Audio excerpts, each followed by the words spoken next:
Okay. All right.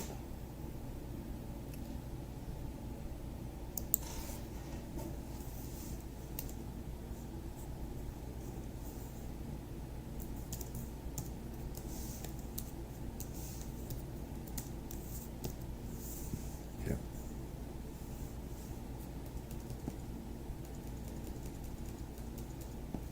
Okay. Let's keep that as is then.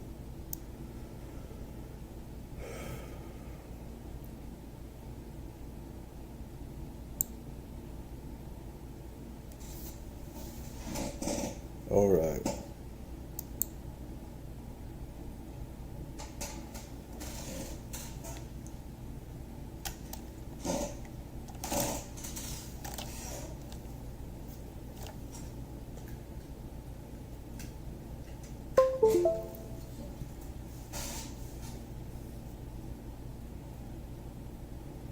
Okay.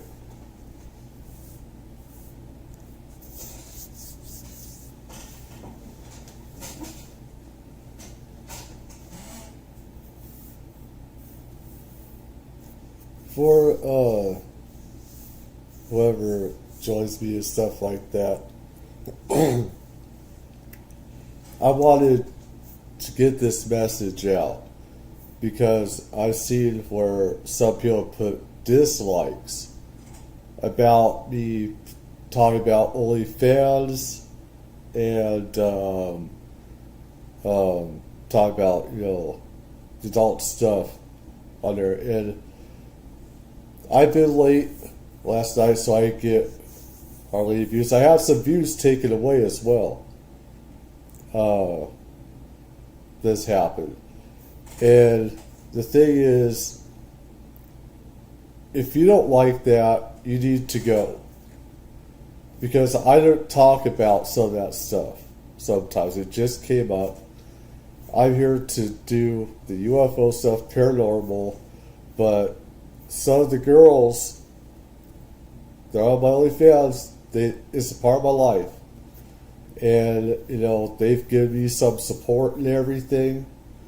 If you don't like that, get the fuck out, is what I'm saying. It pisses me off when some people just downvote because of that. Of the, OnlyFans stuff. If you don't like it, get out.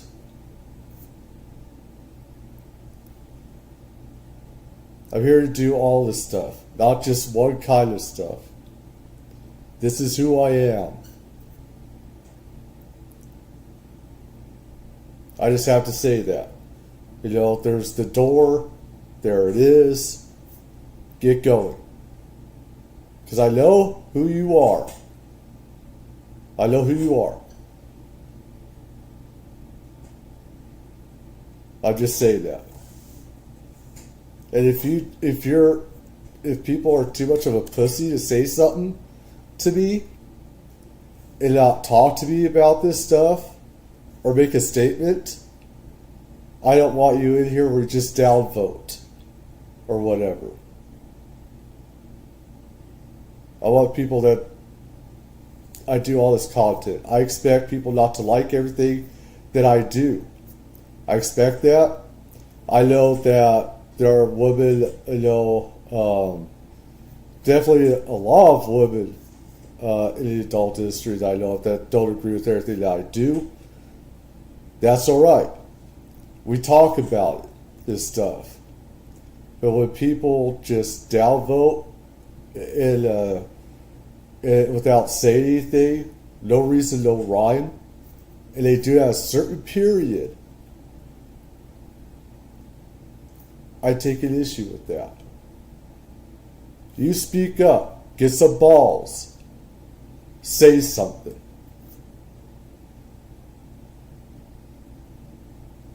I'm here for all this stuff. This is me. And a lot of these ladies, in the adult industry, they have been around when nobody else has. So these adult stars, I know, they've been here longer, 5.5, 6 years. This stuff. So I have to get that out. Now, I hope everyone is doing well. Have a great night. I'm late because I had to get groceries and stuff like that. I have to walk, I have to take the bus to do it. Anyways, I wanted to get this where Muslim extremists have been really taking over the UK. And you can see right here.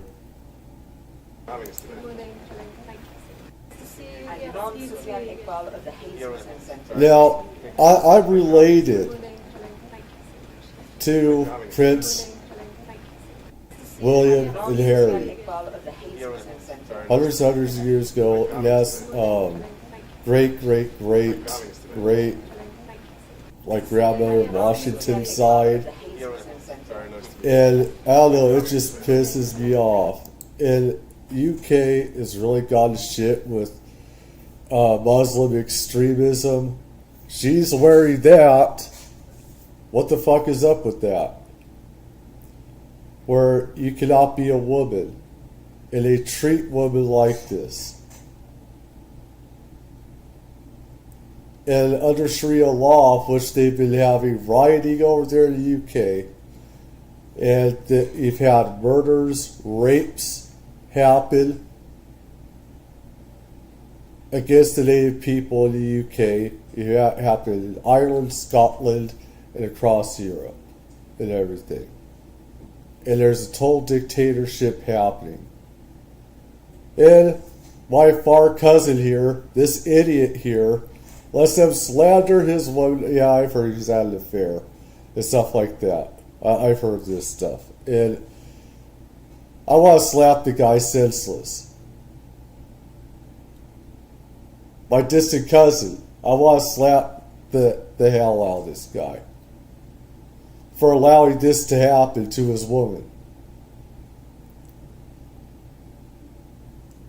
And in the UK, people can look up all the stuff that's happened with Muslim extremists and just attacking the native people out of hate, hate crimes, all this stuff, Keir Starmer, and everything else. And let's go over this again. I think people will see this. Look at that. I mean, he doesn't even look. He thinks too good. That's what I would do. I'd be like, what the fuck? You too good for my woman, bitch? I'd say, yeah, I'm cussing because I'm pissed. You don't do that. You don't do that to my woman. If I got a woman with me over there, I don't care. I don't like these guys. I got no respect for what's going on there with Islam over there. It's totally fucked up the UK. I can't even go to the UK. I have royal blood in me. In the UK. And I can't go over there because of what I've said. Because, of the BS of everything and what they've allowed over there. It pisses me off to no end. That Muslim extremism, they allow what they allow to happen to the native people over there. Let me see here. Let's see.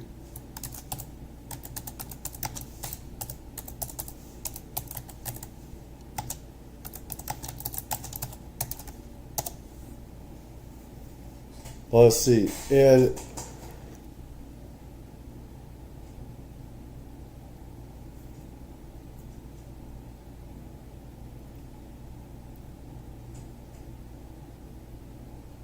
look at this.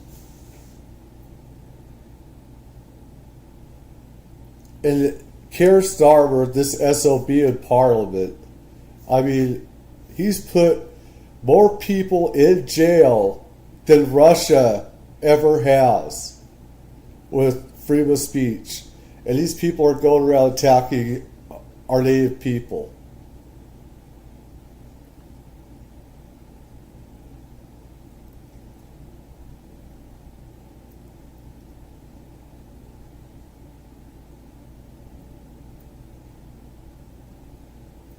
And I can't go to UK. I'd get arrested. I'd get arrested if I went there. And I have royal blood. I got, royal blood to, and the thing is, the people here in America have woken up, all right? I don't hate a religion as long, the thing is, when you go to another country, you're supposed to fit into their society. You're supposed to fit into our society and stuff like that. Imagine if I go to Saudi Arabia, if I go to China, and I put up pro-democracy flags or something like that. I'd be in prison.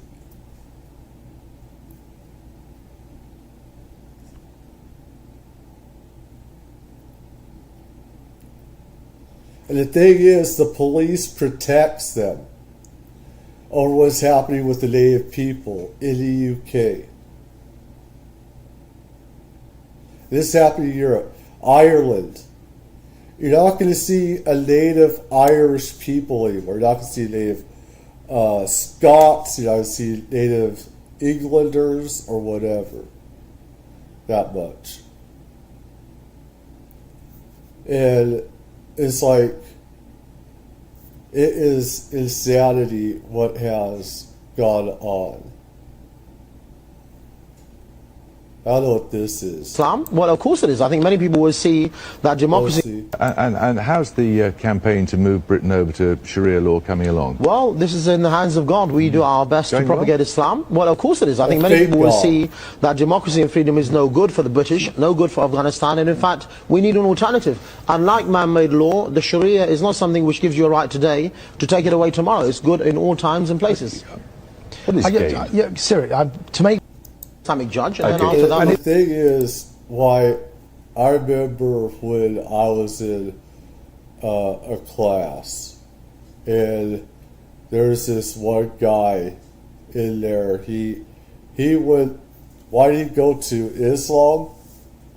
He said, because I can have as many women girlfriends as I want. Under Sharia law in Islam, there are different parts of Islam, so I'm not going to put it in one category. I'm not. But these extremists do not believe that have gone over to UK and Europe. They do not believe in women, they have women all covered up. When I was in just walking the streets, It's Palmdale, California, all right? And there's this woman, she was all covered in black. And they see that as holy, and they see it as being sanctimony, holy and everything. It's like, no God is going to make a woman cover herself to make her look beautiful. That's not a God. That is a demon. That is a Satan that, is making women cover up like that. And how men have brainwashed, women and stuff like that is how over there in the UK and in other parts, natives have about 2 children. But under Islam, it's about, 7 children, 5, 7 children. So population over in the UK and in Europe changes.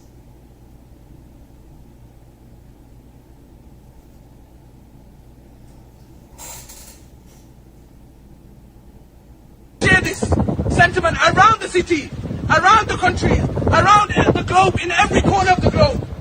And this is what our army needs us. Raise your voices and use your channels to get the message across to them. Until the prevalent opinion among the Muslim armies is to liberate Al-Aqsa. Muslim armies move! Muslim armies move! Muslim armies move! Muslim armies move! Listen, I don't want to get too much into this because, I do and I don't. I think people need to know what's going on around the world. And I get intelligent stuff all around the world, not just America. And I see things that's happening all around the world and stuff like that.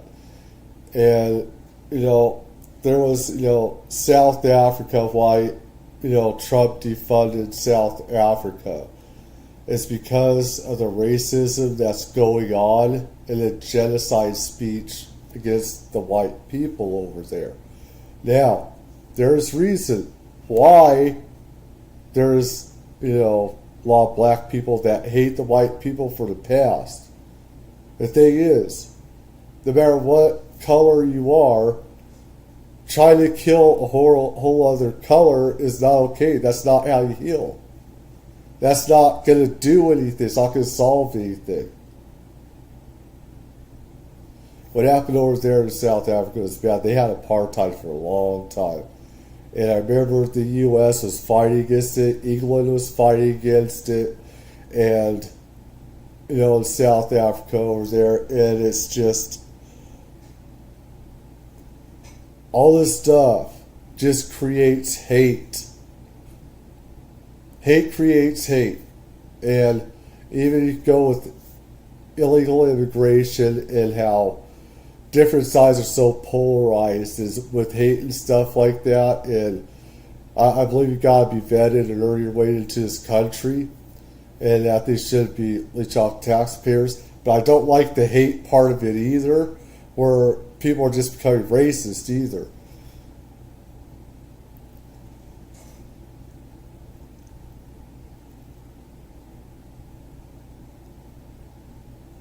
Let's see, what is this? Oh, the Muslims. First of all, I believe No, open up.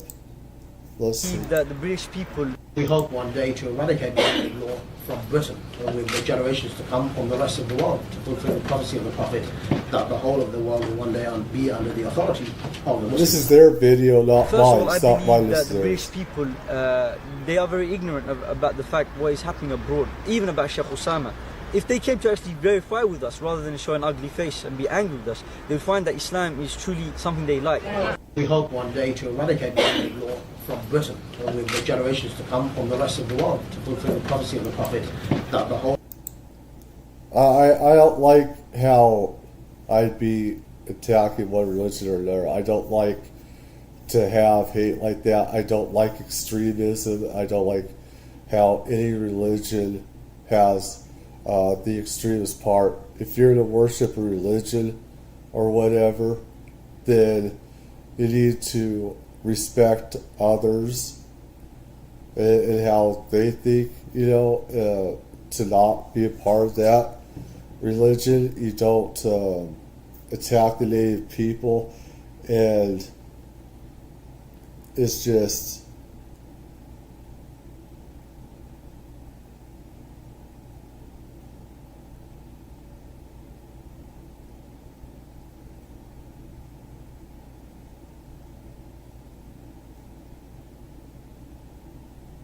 what's been going on in the UK and attacking natives in parts of Europe. It's just, you know, it could have happened here. Or there's a lot of bad shit. And, you know, what's happened in the UK with starting a dictatorship. Where you can't protest, you can't have freedom of speech against this type of stuff, or natives being attacked by, you know, extremists. And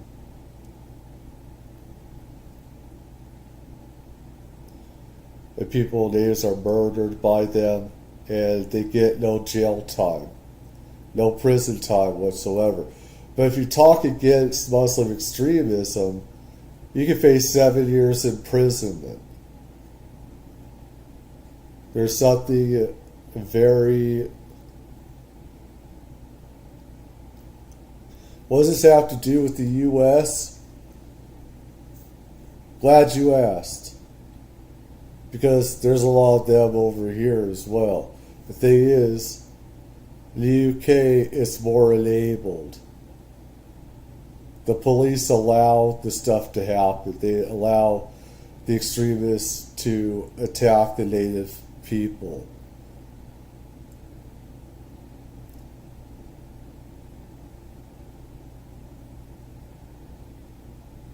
And there's a reason why people voted the way that they did. I saw Daddy Daniels where she went to Scotland over there. I will never probably be able to go over to Scotland or any of those places. And it's freaking sad when you protest the government's, you know, allowing extremism to happen.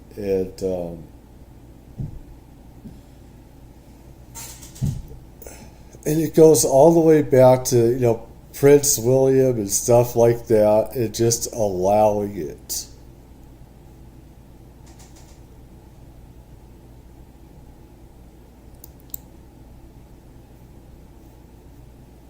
At the Green Lane Mosque in Birmingham, where an unnamed speaker describes the process for stoning a woman to death. He says, according to the Sharia again, when it comes to women, there must be a hole dug in the earth and she must be covered up to half of her body so that her does not appear. Well, it's nice that he's worried about her modesty, I suppose. This wasn't being said in Saudi Arabia, by the way, but this was here in the UK, in Birmingham, in the Green Lane Mosque, which has apparently hosted other controversial sermons pertaining to women, homosexuality and adultery. I mean, I suppose it's debatable that Birmingham is a less radicalised place than Saudi Arabia.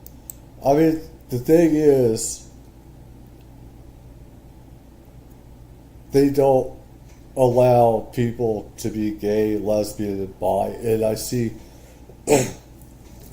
people here in America, I see Hollywood, all these other people advocating for these people.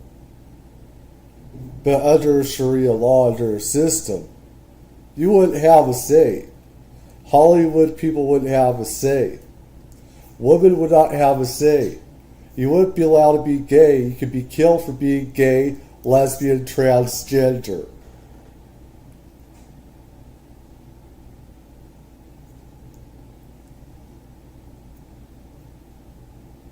Makes you think. And we got what we got right now.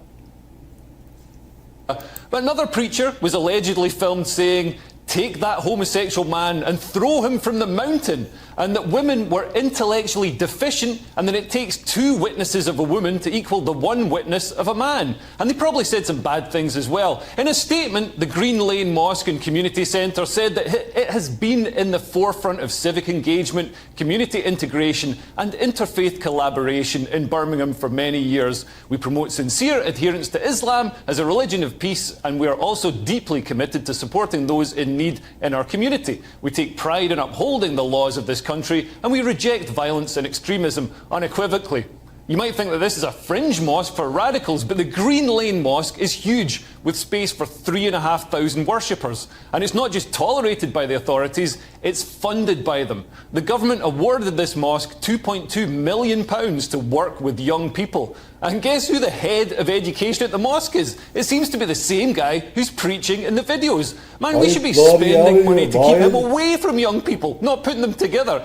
Next time you look at your pay slip and wonder where all your money's gone, the government's taking it off you to give to groups such as this. The government says the grant is for empowering marginalised communities. I mean, I guess Islamic fundamentalists are a bit marginalised, but I think that's a good thing. And I really don't want the government to empower them that much. The mosque said in a statement, "The new youth centre we plan to build will provide a safe space for all young people locally, Muslim and non-Muslim, in an area where gang crime and antisocial behaviour are major concerns. It's the only project in the greater Birmingham area that is in line to receive support from the..." 2023, but this stuff is still happening over there and everything. Anyways, I lost some viewers with this, I know, but I just want people to be on their guard at what could happen here and know what's happening in these countries, because we're all connected. And if we vote the wrong way, stuff can happen here in America, because this is what they want.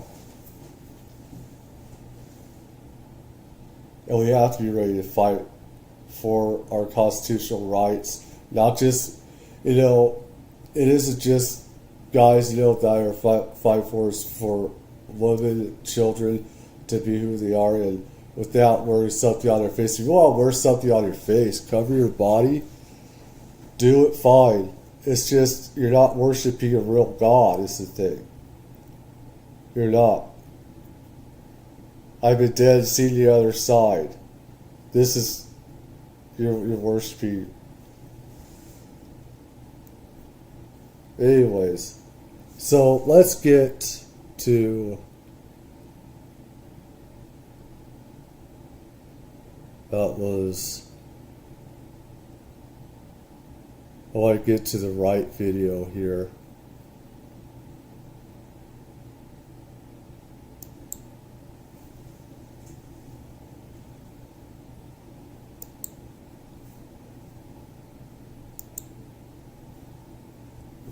Let's see here.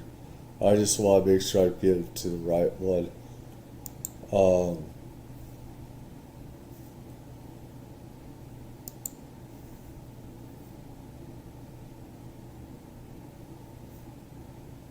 Here it is right here.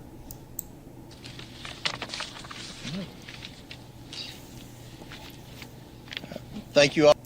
Listen, I named myself Tano's Hardcore Media because this is hardcore stuff. A lot of stuff that I cover is not for the soft or faint of heart. But people need to know a lot of stuff that's going on. And a lot of this could be controversial. A lot of what I say be controversial as well.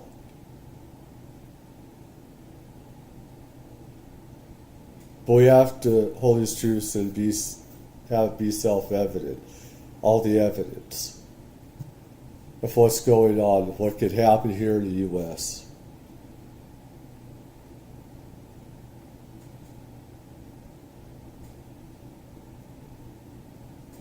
all these truths and all these things that we fight for and stuff that we want, health care, a good job, a place to raise our family and loved ones and be able to go out, not worry about getting shot or whatever, and not worry about bad things happening, and for the government to be transparent, not lie to us.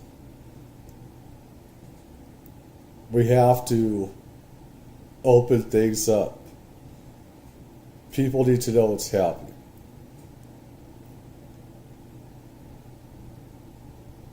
You lose viewers, you lose subscribers by doing that. That's what happens. Because sometimes what you cover is not going to make everyone comfortable. I don't do this to make everyone comfortable. I do this for knowledge, for people to wake up.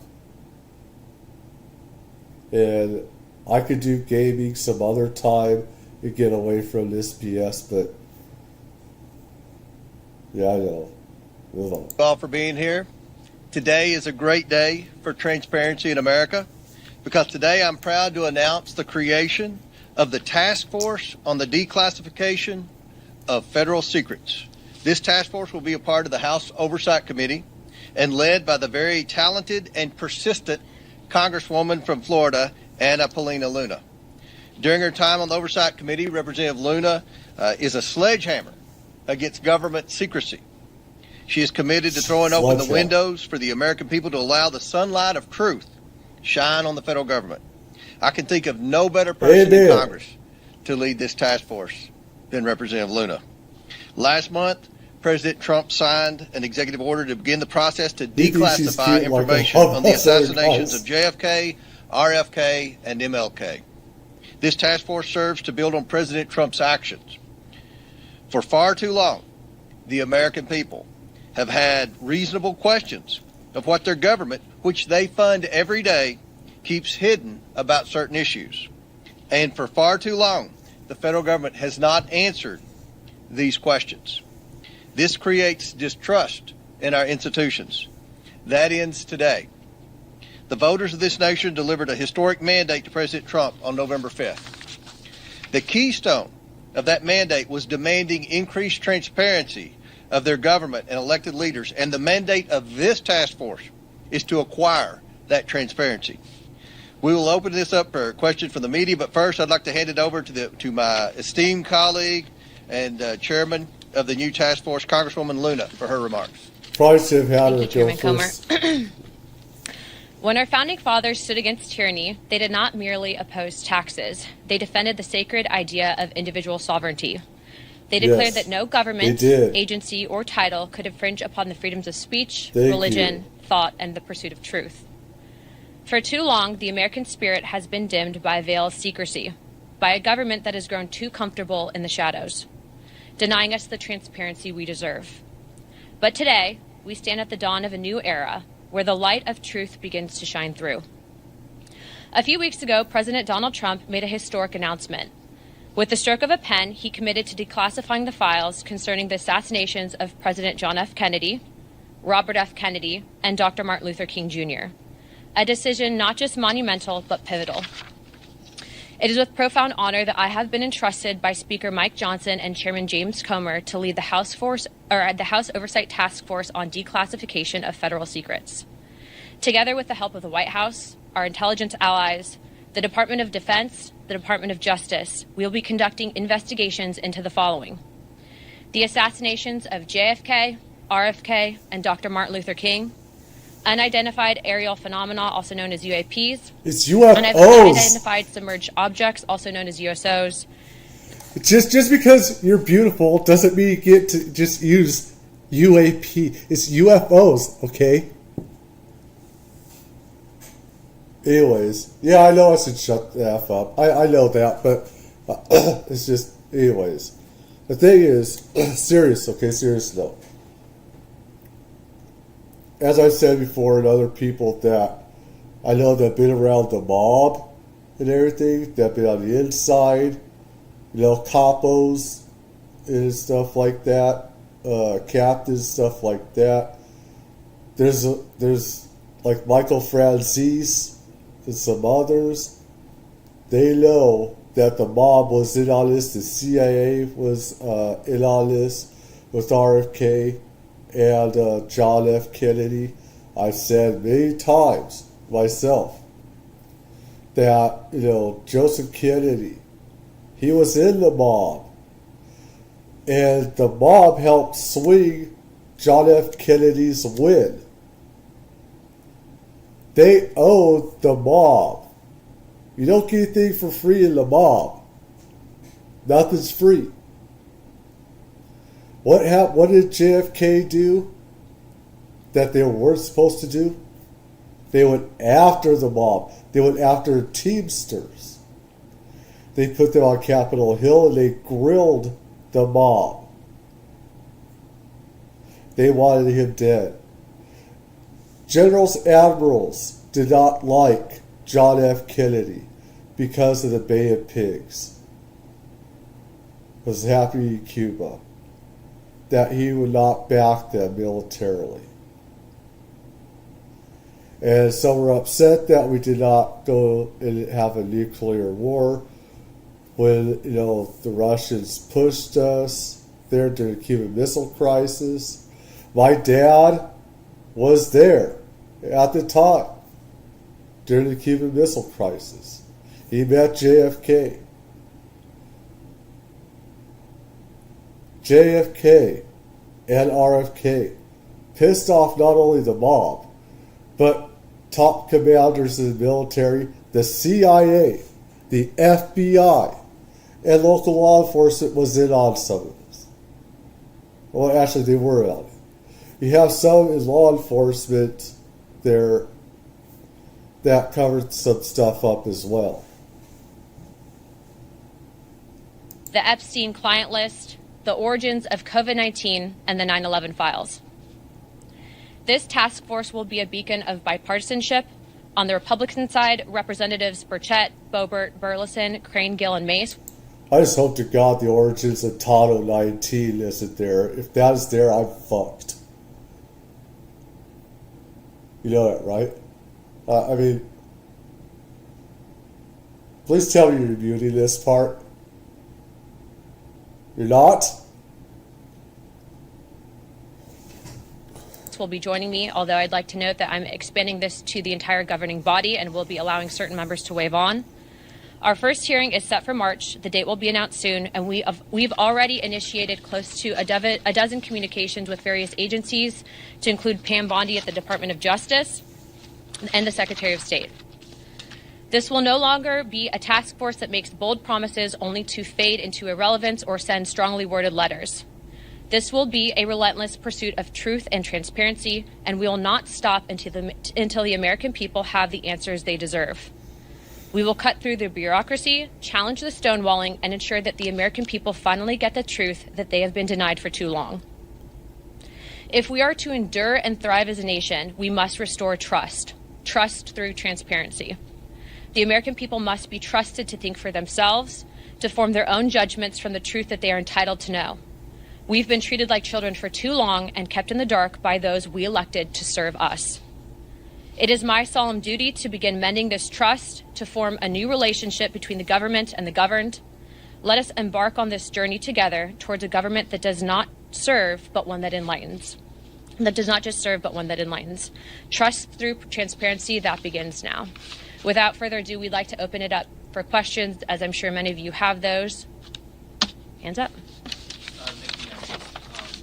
Obviously, your goals are aligned with the administrations on the declassification, Martin Luther King and the Kennedys.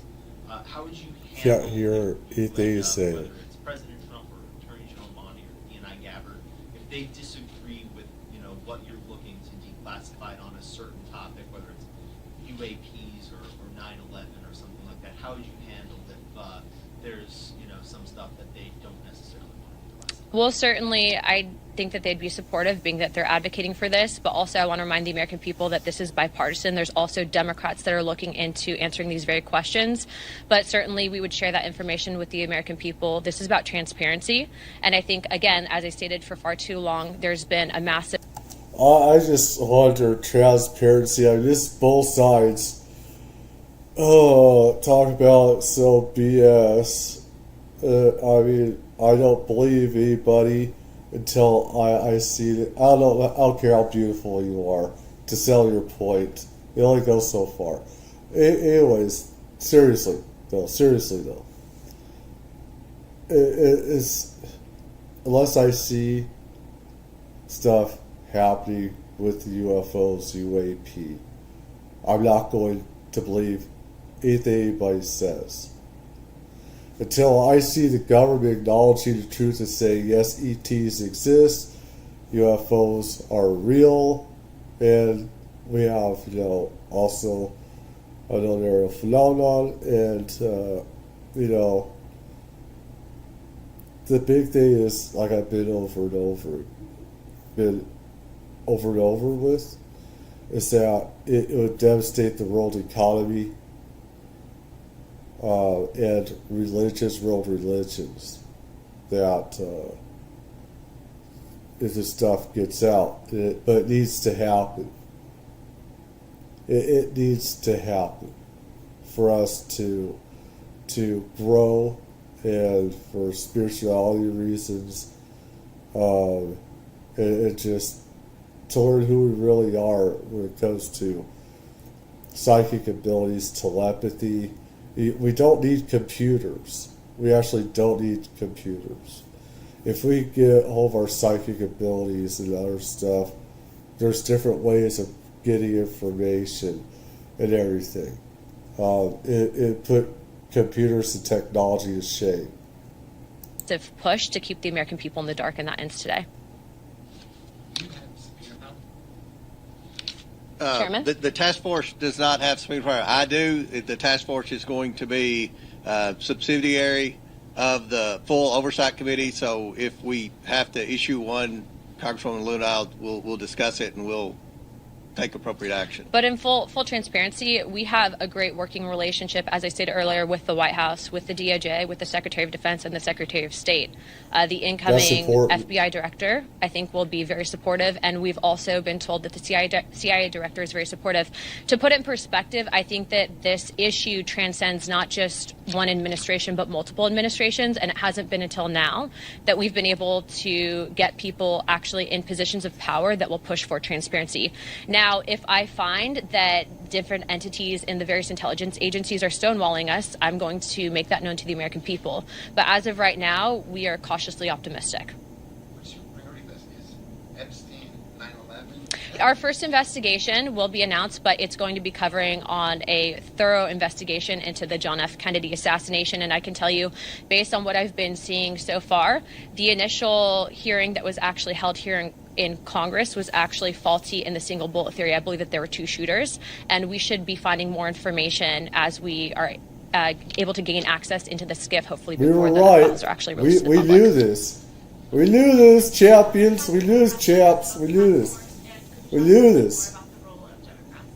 Yeah, so again, this is a bipartisan commission. Remember, JFK was a Democrat. RFK was a Democrat, what the fuck does that have to do with it? I think the entire conference has a question on what actually happened with Dr. Martin Luther King, but also UAPs. You guys know that was the biggest bipartisan, bicameral hearing that we've ever had, I think, in congressional history.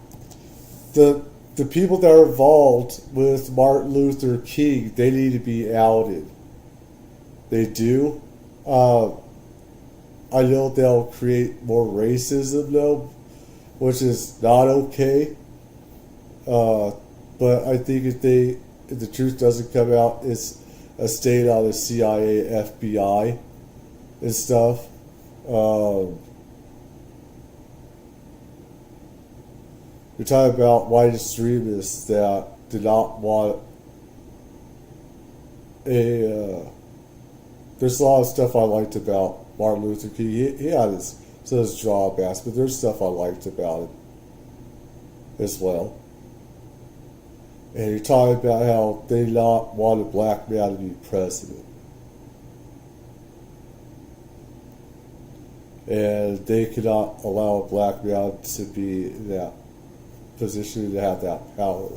And he could have healed this country. He could have healed this country, Martin Luther King. It's fucking, it pisses me off, waffles.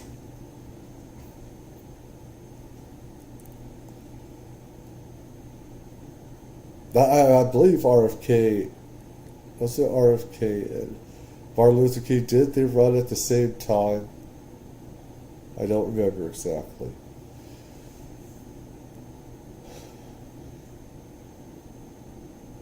It's just when people find out what really goes on with CIA and parts of the FBI and stuff like that. I do not know who their members are yet. They've noticed it, but they're taking this very seriously. This is not a conspiracy theory investigating committee. We're actually looking to present truth to the American people. And it's in my opinion that no one person elected to office is more important or more qualified to look at the information that they've been hiding from us. And so we look to push for that transparency. What sort of witnesses do you expect to have at your hearings? I know you said the first ones in March. Would that be department heads, former employees of various agencies? Would you like to jump in? Yeah, I was going to say, based on what we're actually looking to do with the JFK investigation, I'm looking to actually bring in some of the attending physicians at the initial assassination, and then also people that had been on the various commissions looking into, like the Warren Commission looking into the initial assassinations. There's been conflicting evidence, and I think that even the FBI at the time reported some anomalies in the initial autopsy at Bethesda, Maryland. All of those, though, seem to have been rinsed and repeated in the media to push a certain narrative that we don't agree with. And so I think that in order to put to bed some of the theories that have been out there on John F. Kennedy, we have to know the full truth, and the full truth starts with transparency, and that's why these files are so important for the American people to read for themselves.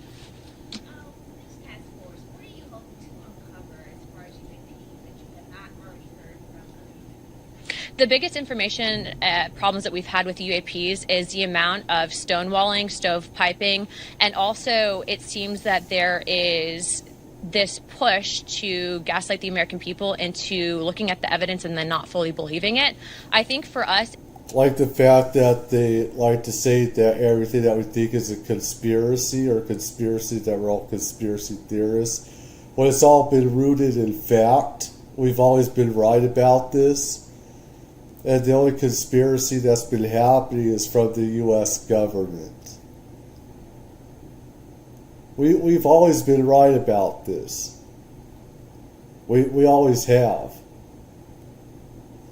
And they've been gaslighting us and saying we're the crazy lunatics.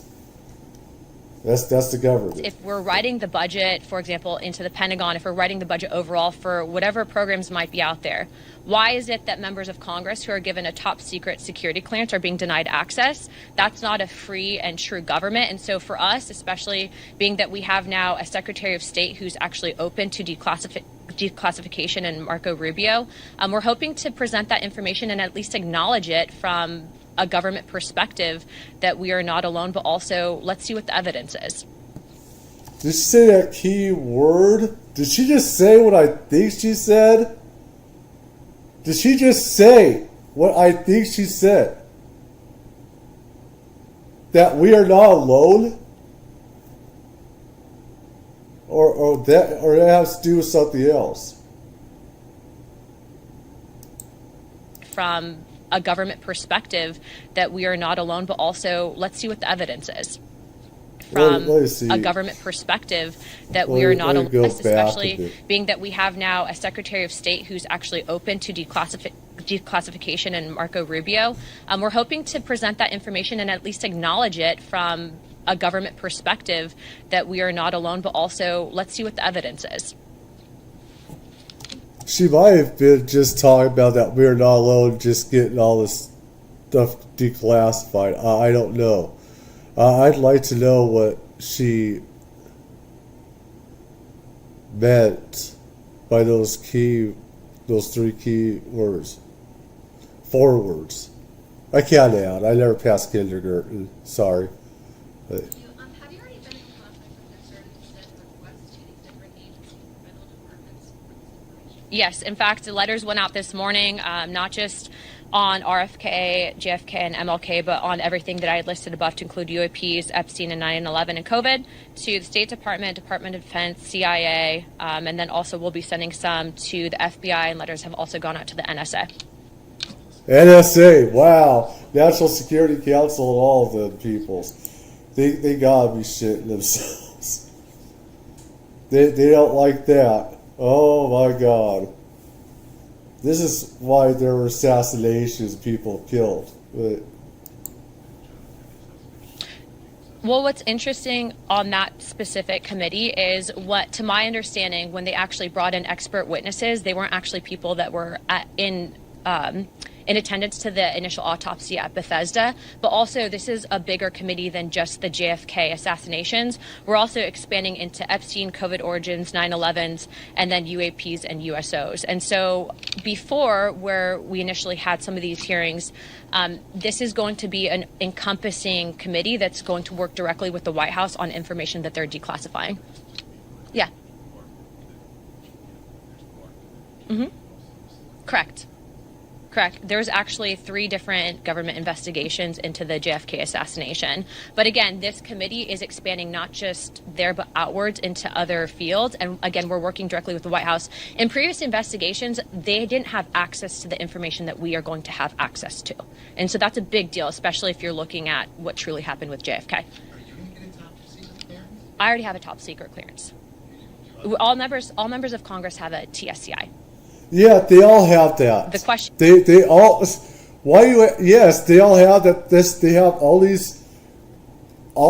They keep secrets from us all the time. They have behind. Look at her face. She's like, "Are you kidding me?" Well, they all have that. This is how they keep secrets from us in the first place. Is that they have all these behind closed doors, meetings that go on for 3 to 5 hours at a time, or longer, depending. And so you have to have top secret clearance to have those classified bullshit hearings that they do. They're keeping everything away from us and say, "Oh, you don't need to know, man, this is all classified." Yeah, we do. But you go behind closed doors, that's when we have to know everything. Is do we get SAP access, of which Chairman Comer has been very supportive, and we'll be getting SAP access. I'm not talking about military secret stuff. I'm not talking about that. They do this on everything. They do this same BS with everything. Just as well. Okay, 2 more, and then we're going to wrap it up. No! Questions on some of these topics, whether it's Jeffrey Epstein or COVID-19. The questions are obviously. We're just starting. Questions you're looking to get answered in regards to September. We just want the truth. How much did the CIA know in advance? But also remember, they when you planned have it. only certain information that's shared with the American people, that's when conspiracy theories happen. And it's in my opinion that conspiracy theories can be detrimental. It doesn't mean that in the last couple of months we haven't been right on a few things. But what I will say is I think that we deserve to give this information to the American people. I don't agree with the stonewalling that's occurred. And also, how do we prevent things like it from happening in the future? And we have to know the full picture, and the American people deserve to know that as well. Do we expect any collaboration with the Department of Government Efficiency? I don't know what information DOJ would have, but I would encourage them, if they have anything on JFK, Epstein, or anything in between, that they bring it to our office immediately. Okay, one more and then we'll wrap it up. Of course. I think they would. I'm dead sure. I know that.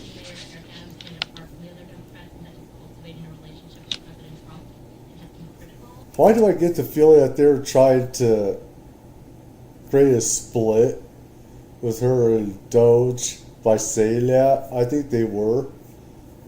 Like, they're hiding something to create fracture. Well, we have a lot of questions.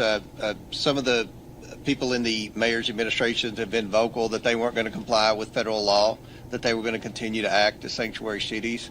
We want to know about coordination and communication they had between the previous administration. How did so many of these illegals get there? Who was paying for it?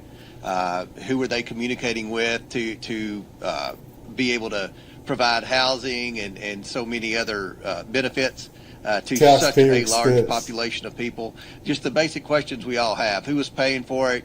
Who was leading the efforts to transport the illegals from Catholic Charities? Look to Catholic Charities. I've done stuff on that with Catholic Charities, stuff like that. And they don't care about Americans. They don't give a shit about Americans and homeless Americans. They don't. They're only helping illegals and human and sex trafficking. They don't know if those people, kids, are even their kids. There's 300,000, 500,000 kids that are missing. They don't know what happened to these kids. They don't know who their parents are. They're missing. They don't know what happened to them. How does this happen? Not only that, but like in Aurora, Colorado and these other places, you have people where they own these housing tracts, these apartment buildings, and they have gotten federal grants, probably from USAID. And these people are getting free rent, getting free health care, Social Security, EBT and stuff.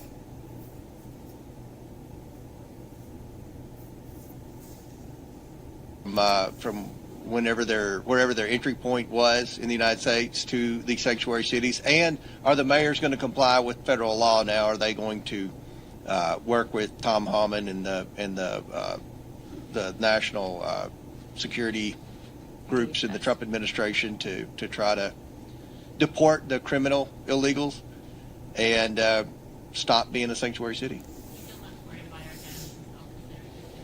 Worried about what? Do we feel less worried about Eric Adams? Eric Adams, I mean, he was one of the first mayors to bring up the crisis situation, the fiscal impact on the city. So I think he would be a very good witness, and we have a lot of questions for him, just like we do the other three mayors. So, all right, one last question, then we're going to wrap it up. News Nation, let's go. Can I ask about your relationship with whistleblowers? Is it going to be the normal process that oversight typically does, or would this be? Or are you going to create a separate avenue for the task force? I mean, we're all about the normal process, but look, if you have information and it's credible, we've always approached it in that I'd like to be the person that does the interviews for it, mainly because, especially with stuff like this, we want to make sure that there's not bad actors that are pushing false information to create a narrative that's simply not there. And so, every whistleblower that does come forward, as of right now, there's people that have been publicly out there, for example, on the JFK stuff, that were actually present in the room at the operating room where he was actually brought to right after the shooting. So and what they did to JFK's body is criminal. What they did to his body is sick and disgusting. I've gone through dozens of hours, dozens and dozens over these decades, dozens upon dozens of hours, and what they did to his body is fucking criminal, and how they tried to offset the investigation and say it was something else, and they did it to make their side of the investigation work and to discredit any other type of investigation. It's disgusting what they did to JFK's body. We hope to bring those people in to testify. And again, these hearings will be open to the public. I am also expanding this to the entire conference. So if someone's going... It'll be open to the public as long as they don't go behind closed doors and have classified briefing. Yeah, it'll be open to the public. And then they'll go inside their huts, their caves, and have things and keep classified and stuff like that. Needs to be classified. Yeah. Like I said, I'll believe it when I see it. Going to take this seriously and look at it through an investigative lens and get answers for the American people, they are welcome to ask questions of the witnesses, and you guys will all receive notice of that. Will I? You promise? And we'll work with anyone who currently works for the federal government that wants to declare whistleblower status and receive whistleblower protection if that's what they're interested in doing. And I don't think they're going to face the type of retaliation that the previous administration gave whistleblowers, particularly the IRS whistleblowers that blew the whistle on the cover-up of the Biden family. And I'd also like to close with this. If you are an independent investigator, we are being told that the FBI has now located thousands of pages of documents that they lost before, specifically relating to JFK. We are going to get through as much as we can. We have a great team of attorneys. We have a great team of investigators looking into this. But it doesn't mean that we won't accept help from the public. And so we will be setting up a place for collection for people to present information.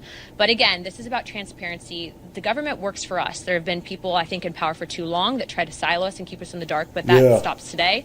You're seeing that same message come out of the White House, out of the CIA. There are dead people that have had too much to say. They have kept this stuff quiet and everything. And it's about the status quo and everything. And they say, well, if you let this out, these people that are dead or dead gone, their security or family will be at risk. No, they're dead. They're gone anyway.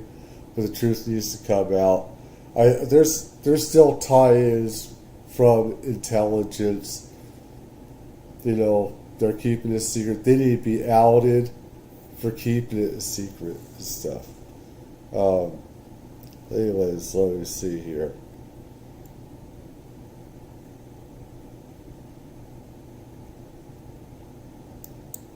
So, today the King Musk in a second. I didn't get me a drink.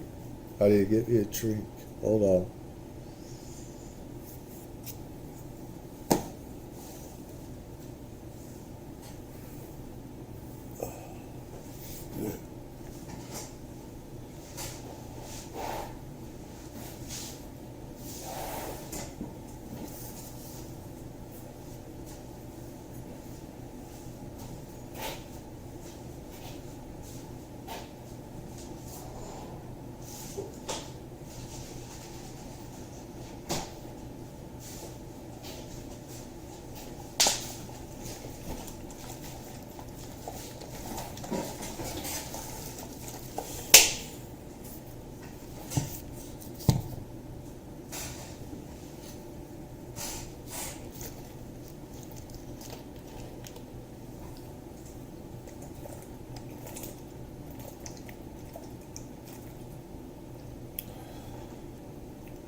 All right.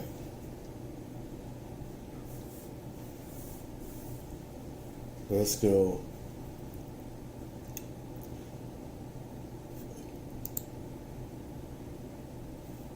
Just left, and we've had a great discussion. Terrific discussion. He's a high IQ individual. And he's got this. Check out this cool chain he's got.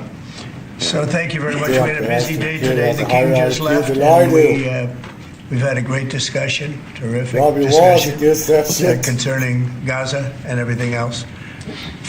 We had discussions also about Saturday at 12 o'clock. It's going to be a big moment. We'll see what happens. I don't expect much happening with these people, but we'll see what happens. And we're going to be signing a very important deal today. It's Doge, and I'm going to ask Elon to tell you a little bit about it and some of the things that we found, which are shocking.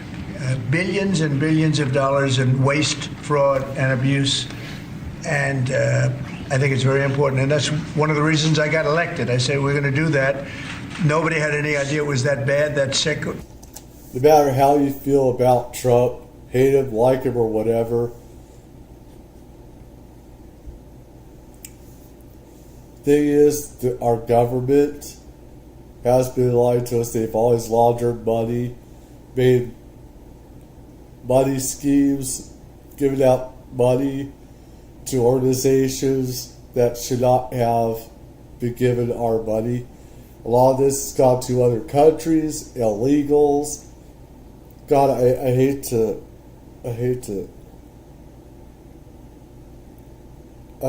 sound like I'm hating on a group of people. I hate sounding like that. I don't. It's just everybody needs to earn their way into coming into this country, but the right way, legally, and everything. You know, and do their part, not get everything for free, and not have Americans last, you know, and have Americans be shit on, you know, but that's the thing, you know. We can't help others. Well, you know, we're not helping ourselves first. And it's supposed to be about us helping ourselves first and helping our own people that are suffering, and then help the others. And that corrupt. And it seems hard to believe that judges want to try and stop us from looking for corruption, especially when we found hundreds of millions of dollars worth, much more than that, in just a short period of time. And we want to weed out the corruption. And it seems hard to believe that a judge could say, we don't want you to do that. Well, so maybe we have to look at the judges, because that's a very serious, I think it's a very serious violation. I'll ask Elon Musk to say a few words, and we'll take some questions. Elon, go ahead. They're hiding sure. themselves. So at a high level, if you say what is the goal of Doge, and I think a significant part of the presidency is to restore democracy. This may seem like, well, are we in a democracy? Well, if you don't have a feedback loop, FAX, we would have to, if you it's all right. Tell you, gravitas can be difficult sometimes. If there's not a good feedback loop from the people to the government, and if you have rule of the bureaucrat. I remember having kids, stuff like that, and I just attacked them and stuff like that. I go, if the bureaucracy is in charge, and then what meaning does democracy actually have? If the people cannot vote and have their will be decided by their elected representatives in the form of the president and the Senate and the House, I feel sorry for that then we don't live in a democracy, we live in a bureaucracy. So it's incredibly important that we close that feedback loop, we fix that feedback loop, and that the public's elected representatives, the president, the House, and the Senate, decide what happens, as opposed to a large unelected bureaucracy. This is not to say that there aren't some there are good people who are in the federal bureaucracy, but... You know, he's not the best speaker, Elon Musk. I think there's a reason why on X he keeps things very short, only to a few words at a time. But if you notice, you see him on Joe Rogan. I've only seen like a few minutes of Joe Rogan. He has some 420 or whatever, some marijuana or something. He just relaxes, he can talk. And obviously, he's still scared of doing stuff like this. So that does a lot as well. He's not relaxed. And on Twitter X, you know, he gets, you know, he says a lot on there with corruption of programs, but he knows through this he's not the best speaker. But you can't have an autonomous federal bureaucracy. You have to have one that is responsive to the people. That's the whole point of a democracy. And And if you looked at this, if you looked at the founders today and said, what do you think of the way things have turned out? Well, we have this unelected, fourth unconstitutional branch of government, which is the bureaucracy, which has, in a lot of ways, currently more power than any elected representative. And this is not something that people want, and it does not match the will of the people. So it's just something we've got to fix. And then we've also got to address the deficit. So we've got a $2 trillion deficit, and if we don't do something about this deficit, the country's going bankrupt. I mean, it's really astounding that the interest payments alone on the national debt exceed the Defense Department budget, which is shocking because we spend a lot of money on defense. But if that just keeps going, we're essentially going to bankrupt the country. So what I really want to say is, like, it's not optional for us to reduce the federal expenses. It's essential. It's essential for America to remain. Essentially, we're so much in debt. Dozens of trillions, like 40 trillion or so, 30 trillion, something like that. It's not 2 trillion. It's dozens of. It's like 37 trillion or something like that now. It's ridiculous. But we're printing money that we don't have. We're using money that we don't have. And it's just ridiculous when there hasn't been any accountability. And you've had, political organizations, think tanks, people laundering money, abusing money for their own political, sociological experimentations, machinations, and stuff like that for these groups and everything. Solvent as a country, and it's essential for America to have the resources necessary to provide things to its citizens and not simply be servicing vast amounts of debt. And also, could you mention some of the things that your team has found, some of the crazy numbers, including the woman that walked away with about 30 million, right, etc.? Well, we do find it sort of rather odd that there are quite a few people in the bureaucracy who have ostensibly a salary of a few $100,000, but somehow manage to accrue tens of millions of dollars in net worth while they are in that position, which is...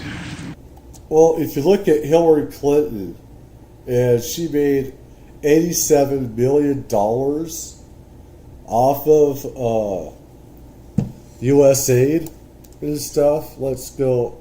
I want to get into this here.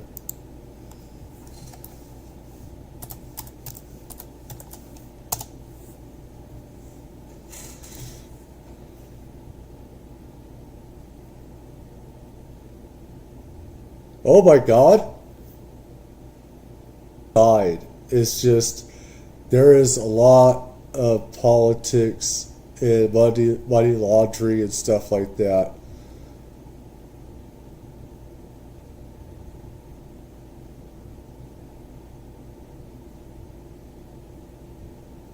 Oh my God.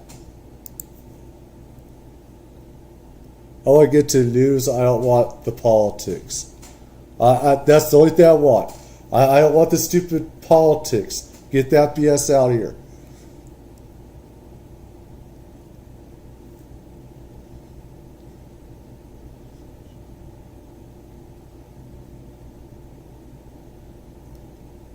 This high price. Hopefully people can read this. I mean, there's certain stuff that I don't want to get into too much on here. Let's get to Japan. Let's see how they're doing. Oh my God.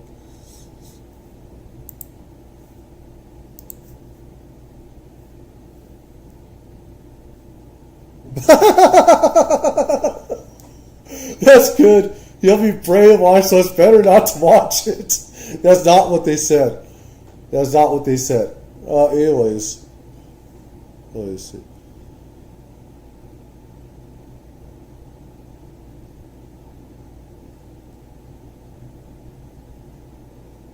I don't want, but I wanted to go into There's only so much I can do on here because my account is suspended. Let me see. This box of chocolates. Nice. I don't want this stupid political BS and hate. I just want the facts, that's it.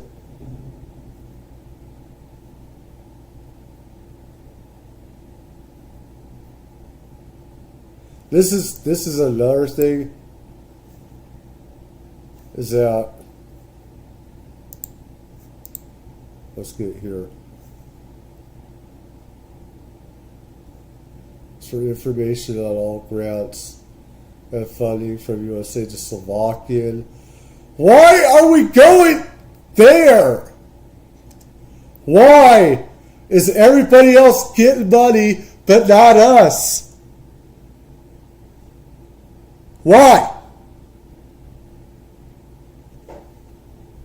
And unless the countries that we're supposed to help, they only got 2% of that money. Only 2%. Like, if there's Haiti that's supposed to have gotten US aid, and you got the Clinton Foundation and stuff like that.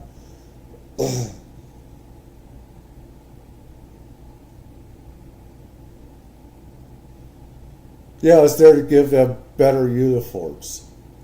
Yeah.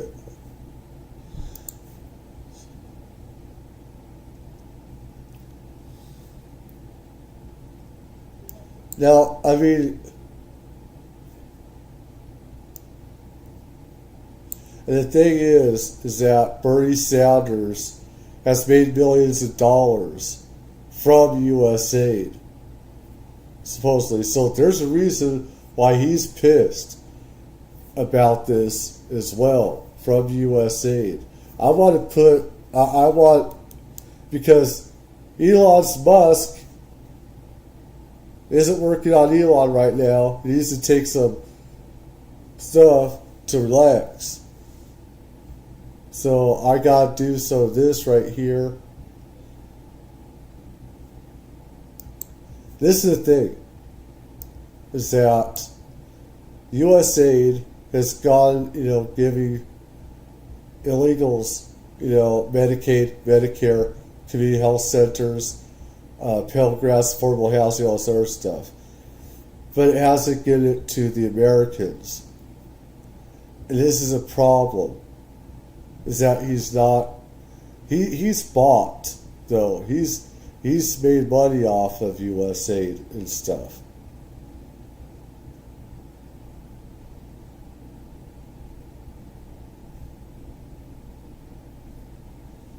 Yeah, and even Afghanistan, stuff like that. $40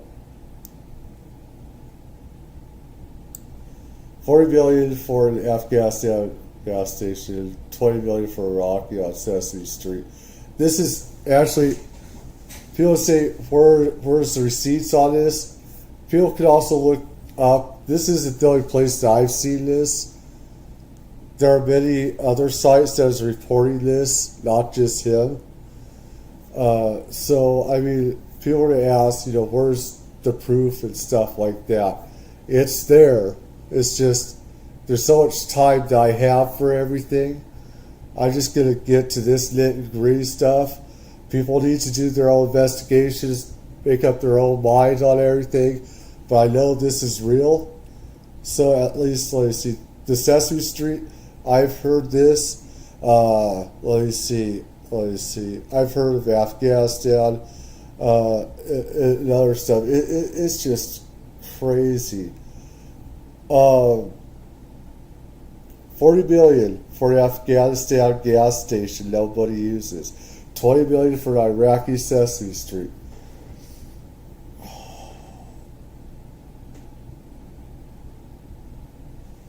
I don't know how you can post this on our sites because there's so much drama. Anyways, but I gotta do this. Let me see. Let's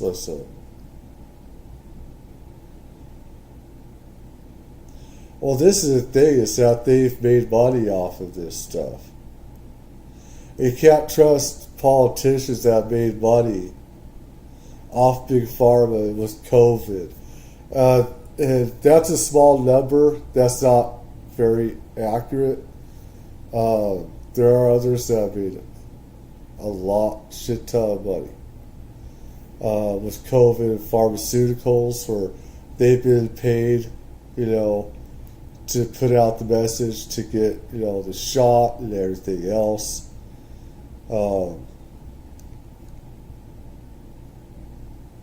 Here. So $2 million for Moroccan pottery classes. I can use a few million myself. Don't count me out, baby. Come on, USA. Oh, it's too late. Elon Musk is in this now. Okay, all right, it's too bad. Anyways, pottery classes. Fuck, I'll do some art. Let's see. Let's see. 2 million promoting tourism. Yeah, so Ukraine is to Paris. Well, Fashion Week. 9 million defeat Syrians in a terrorist hands. This thing, a lot of people in Gaza are victims to, that's Syria. That's Syria. That's, okay. Terrorist hands, yeah. 1 million for rescue research. It's a lot more than that over the past decades. And the Americans have hands in Wuhan. It's the CIA, other organizations. We have evil hands, dirty hands with Wuhan. Americans do.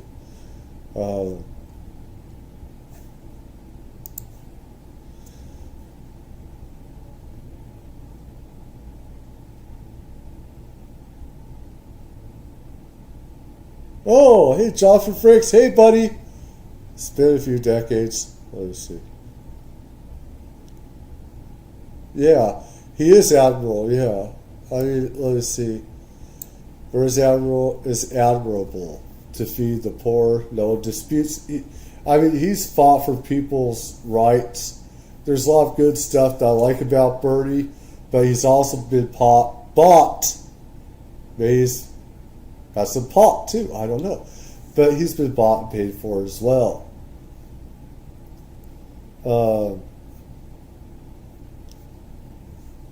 Let's see, however, it's clear USAID was hijacked by various special interest groups, projects, who stayed off the radar and collected money for years.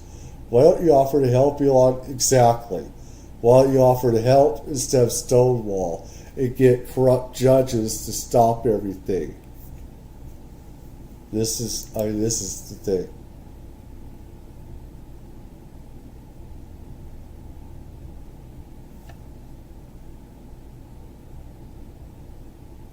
There's that. Yeah, I know it has.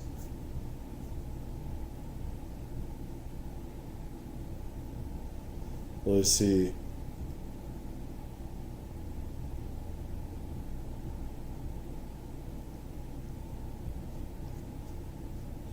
I just want to,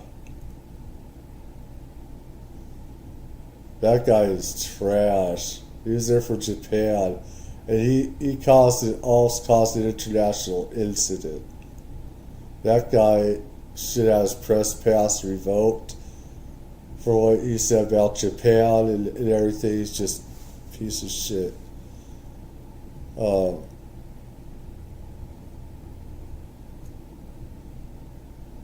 I just want to get some of the evidence.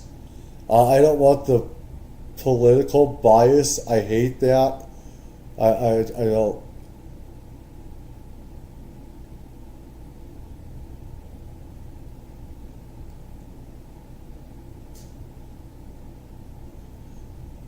And it's not just Democrats. You can't say it's just Democrats, because Republicans also make money off pharmaceutical companies and banking companies.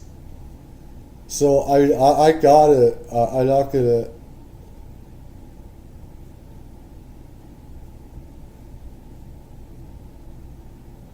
$40 million leaving U.S. taxpayer would go to the Taliban. I need proof of that. I'm not going to believe that without proof. 40 million, that's crazy, honestly. So, go to those.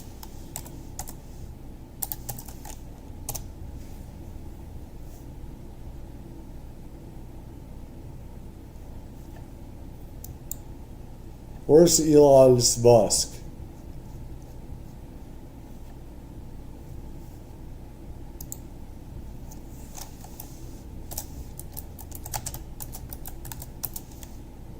Bisc, whatever helps. Let's see.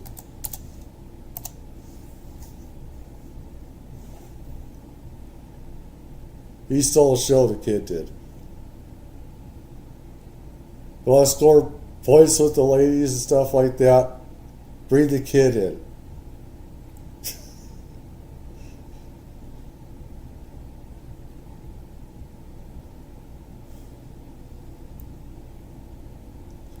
They're in on it if they're blocking it. Me, I just go over those judges. But that's me.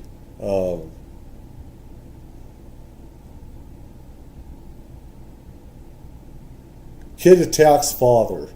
Yeah. That's what kids do.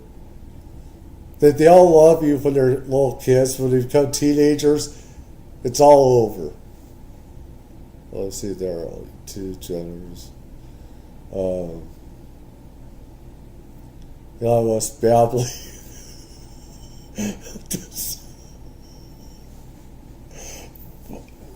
That guy needs some relaxing, but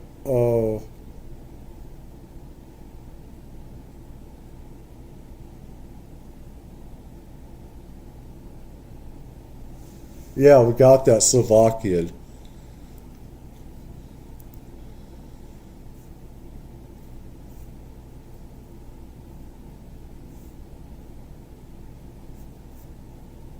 My constituents to try to qualify for the fundamental issue. At a time when we already have tax evasion occurring by the very wealthy. Meanwhile, my constituents to try to qualify for the... It's something how they try and pin this on the wealthy. That they're trying to do that instead of what they've done to the American people and lied to the American people.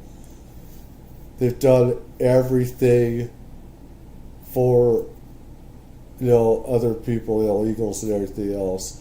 And they pin this and they'll deflect and say, oh, you're protecting the rich and the powerful. But it's the other way around. They do this, they try and flip it and everything. And I think, luckily, most people know that people like him are full of BS. Everybody has to know that he's responsible for this data breach. Well, our government, under several presidents since 9/11, have been, from Bush, Obama, to, even Trump and Biden have, enabled mass surveillance of us, of the people. So you can blame, but there's not one side you can't blame. And what did you guys do? Nothing. You've done nothing to protect the American people. It's all about you, protecting your own asses. And doing what you guys want to get done. The biggest data leak that's happened has been on you. It's both sides. It's not just one. And I'm not going to listen one side. I'm too smart for that. I know it goes on in intelligence. I know it happens with the NSA, the CIA, and the FBI and other, intelligence agencies, how, they data mine us and everything else. I'm just not going to have that.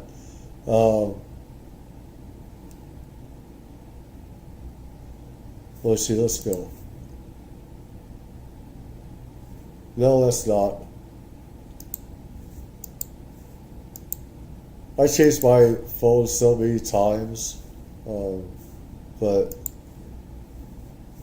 I don't have time to go with that. So I think we're.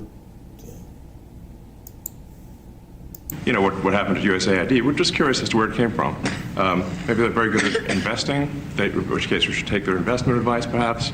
But I don't like having the same phone, anyways.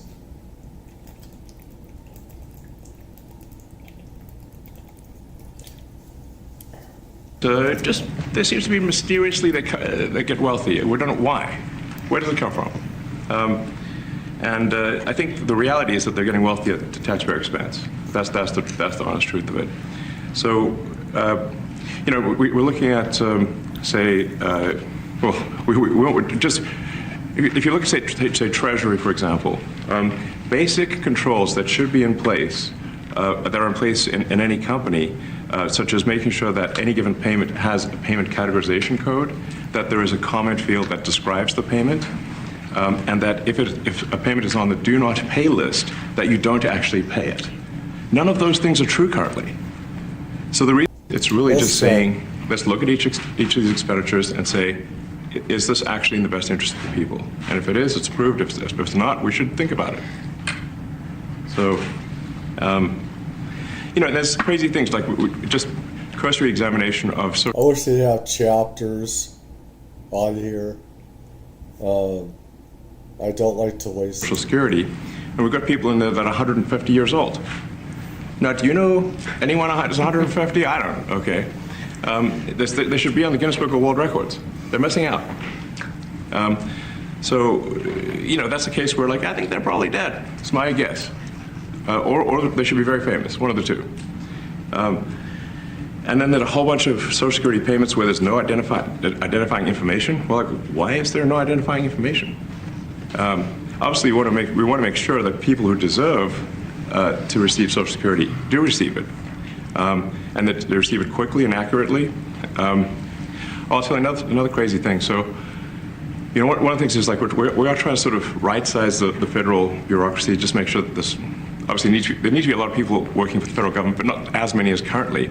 So we're saying, well, okay, well, let's, if people can retire, you know, with full benefits and everything, that would be good. They can retire, get their retirement payments, everything. Let's move on. To allow us to do what we have to do. We got to at some of these contracts, so he has to get a kickback. As an example, a man has a contract for 3 months. Most of these look in that area. If we thought there was a lack of transparency, you know, there's a conflict there. It's not like people are going to be shy about saying that. They'll say it immediately, you know? Including you yourself. Yes. But transparency is what builds trust, not simply somebody asserting trust. So not somebody saying they're trustworthy, but transparency, so you can see everything that's going on. And then you can see, am I doing something that benefits one of my companies or not? It's totally obvious.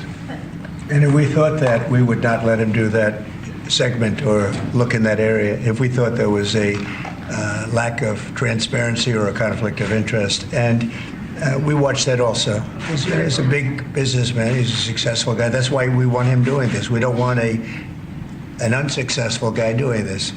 Now, one thing also that Elon hasn't really mentioned are the groups of people that are getting some of these payments. They're ridiculous. And we're talking about billions of dollars that we've already found. We found fraud and abuse. I would say those two words as opposed to the third word that I usually use, but in this case, fraud and abuse. It's abusive because most of these things are virtually made up, or certainly money shouldn't be sent to them. And you know what I'm talking about. It's crazy. So, but we're talking about tens of billions of dollars that we've already found. And now a judge who's an activist judge wants to try and stop us from doing this. Why? Why would they want to do that? I campaigned on this. This is my problem. Is that judge, when they put themselves on the ballot, it's either Republican or Democrat, and so you know they're politically leaning. They're not supposed to. They're supposed to have that blindfold on their face and only represent law and stuff like that. it's not like that. Especially nowadays, they are people on both sides are very polarized, very weaponized, and very vocal about how they think instead of going by law and stuff like that. They let their emotions and their political beliefs, dictate how they use their court. And that's really illegal, and it's really, corruption of law itself. Campaign to the fact that I said government is corrupt, and it is very corrupt. It's very, very. It's also foolish. As an example, a man has a and the guy doesn't say that he got money for 20 years. They don't say it. They just keep getting checks month after month, and you have various things like that, and even much worse than that, actually, much worse. And I guess you call that incompetence, maybe. Yeah. It could be corruption. It could be deals made on both sides, where I guess the money he kicks. I think there's a lot of kickback here. I see a lot of kickback here. There's a lot of kickbacks. A tremendous kickback, because nobody could be so stupid to give out some of these contracts, so he has to get a kickback. So that's what I got elected for, that and borders and military and a lot of things, but this is a big part of it. And I hope that the court system is going to allow us to do what we have to do. We got elected to among other things, find all of this fraud, abuse, all of this horrible stuff going on. And we've already found billions of dollars, not like a little bit, billions, many billions of dollars. And when you get down to it, it's going to be probably close to $1 trillion. It could be close to $1 trillion that we're going to find. That will have quite an impact on the budget. And you'll go to a judge where they handpick a judge, and he has certain leanings. I'm not knocking anybody for that, but he has certain leanings, and he wants us to stop looking. How do you stop looking? I mean, we've already found it.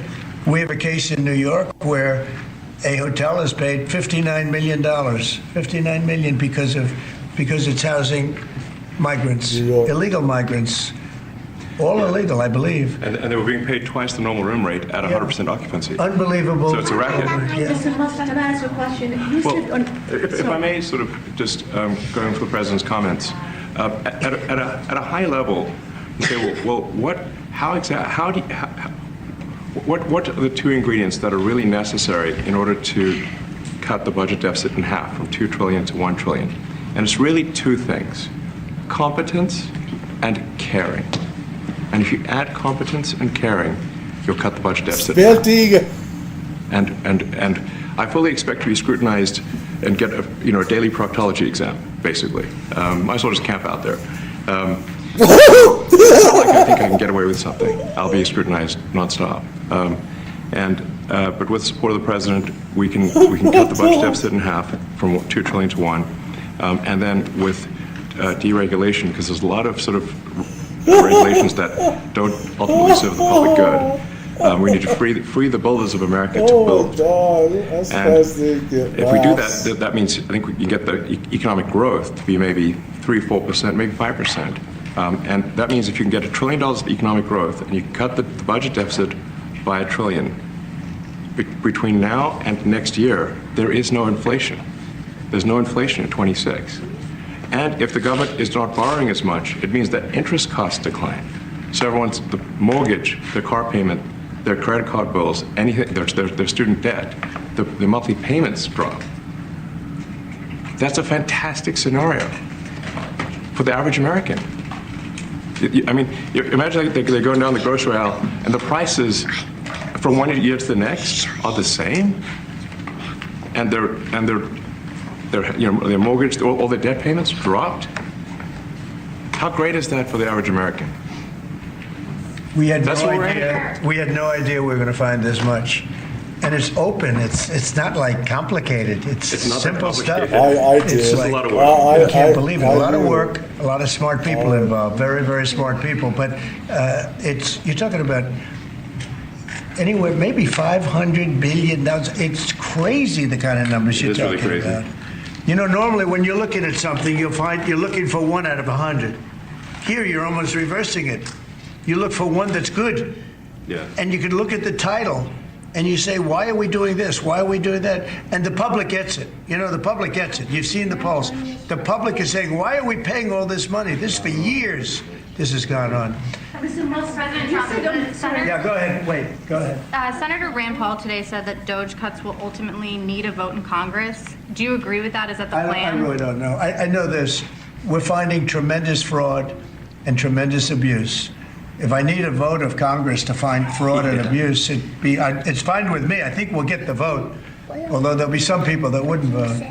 And how could a judge want to hold us back from finding all of this fraud and finding all of this incompetence? Why would that happen? Why would even Congress want to do that? Now, Congress, if we do need a vote, I think we'd get a very easy vote. I think that the thing is that, you know, both sides, I think that I don't want this to be, I'm not on any side of the political aisle or anything. It's just whoever's doing it needs to be found out, needs to be, you know, criminally prosecuted and stuff, no matter what side of the political aisle you're on. I don't care who you are. Everybody needs to be investigated. And for anybody, no matter their political leanings, that obstruct this or whatever, they're getting kickbacks or something. There's something very smelly, very fishy, very stinky about them doing this, where they don't want this found out. They're very corrupted, very corrupt, and they should not be on any bench because those judges are corrupt. And this goes for, again, any side of the aisle. All people need because we have a track record now. We've already found billions of dollars of abuse, incompetence, and corruption. A lot of corruption. If a judge does block one of your policies, part of your agenda, will you abide by that ruling? Will you comply? Well, I always abide by the courts, and then I'll have to appeal it. But then what he's done is he slowed down the momentum. And it gives crooked people more time to cover up the books. You know, if a person's crooked and they get caught, other people see that, and all of a sudden it becomes harder later on. So, yeah, the answer is I always abide by the courts, always abide by them, and will appeal. But appeals take a long time, and I would hope that a judge, if you go into a judge and you show him, here's a corrupt situation, we have a check to be sent, but we found it to be corrupt. Do you want us to send this corrupt check to a person, or do you want us not to give it and give it back to the taxpayer? I would hope a judge would say, don't send it, give it back to the taxpayer. Yeah, if I can add to that, what we're finding is that a bunch of the fraud is... No, I don't want people to say I would go over judges all the time and stuff like that. No, that is wrong. It's just certain instances like this where there's corruption. You know, they're corrupt and everything else. So that's what this, where I would just go over the judge and say I would do it anyway, because it gives the criminals a chance to clean up their dirty work. The dirty trails and everything else, they get into those data centers and clean it all up and erase all the criminal negligence that's been going on, all the fraud and scheming. They get to go and airbrush that stuff out. It's not even going to Americans. So I think we can all agree that if there's going to be fraud, it should at least go to Americans. But a bunch of the fraud rings that are operating in the United States and taking advantage of the federal government, especially in the entitlements programs, are actually foreign fraud rings. They're operating in other countries and actually exporting money to other countries. We should stop that. And this is big numbers. We're talking about $100 to $200 billion a year. Sure. Serious money. Mr. Musk, you said on X that an example of the fraud that you have cited was $50 million of condoms was sent to Gaza. But after fact check this, it apparently Gaza in Mozambique, and the program was to protect them against HIV. So can you correct this statement? There's freaking war. There's people being killed and slaughtered in Gaza. They're not going to worry about safe sex. They have to worry about their lives and getting the hell out of a war zone. You don't give them condoms. What you worry about is people have food. And make sure the terrorists don't get the food. And make sure the people do. Not condoms!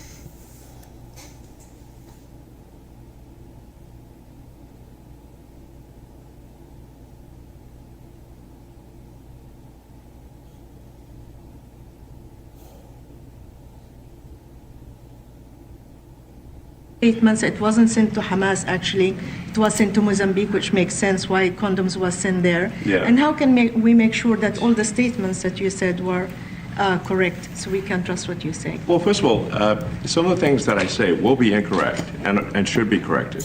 So nobody's going to bat 1,000. I mean, we will make mistakes, but we'll act quickly to correct any mistakes. Yeah, they're on the run for their lives. They're not getting food, they're not getting water, they're not getting medicine.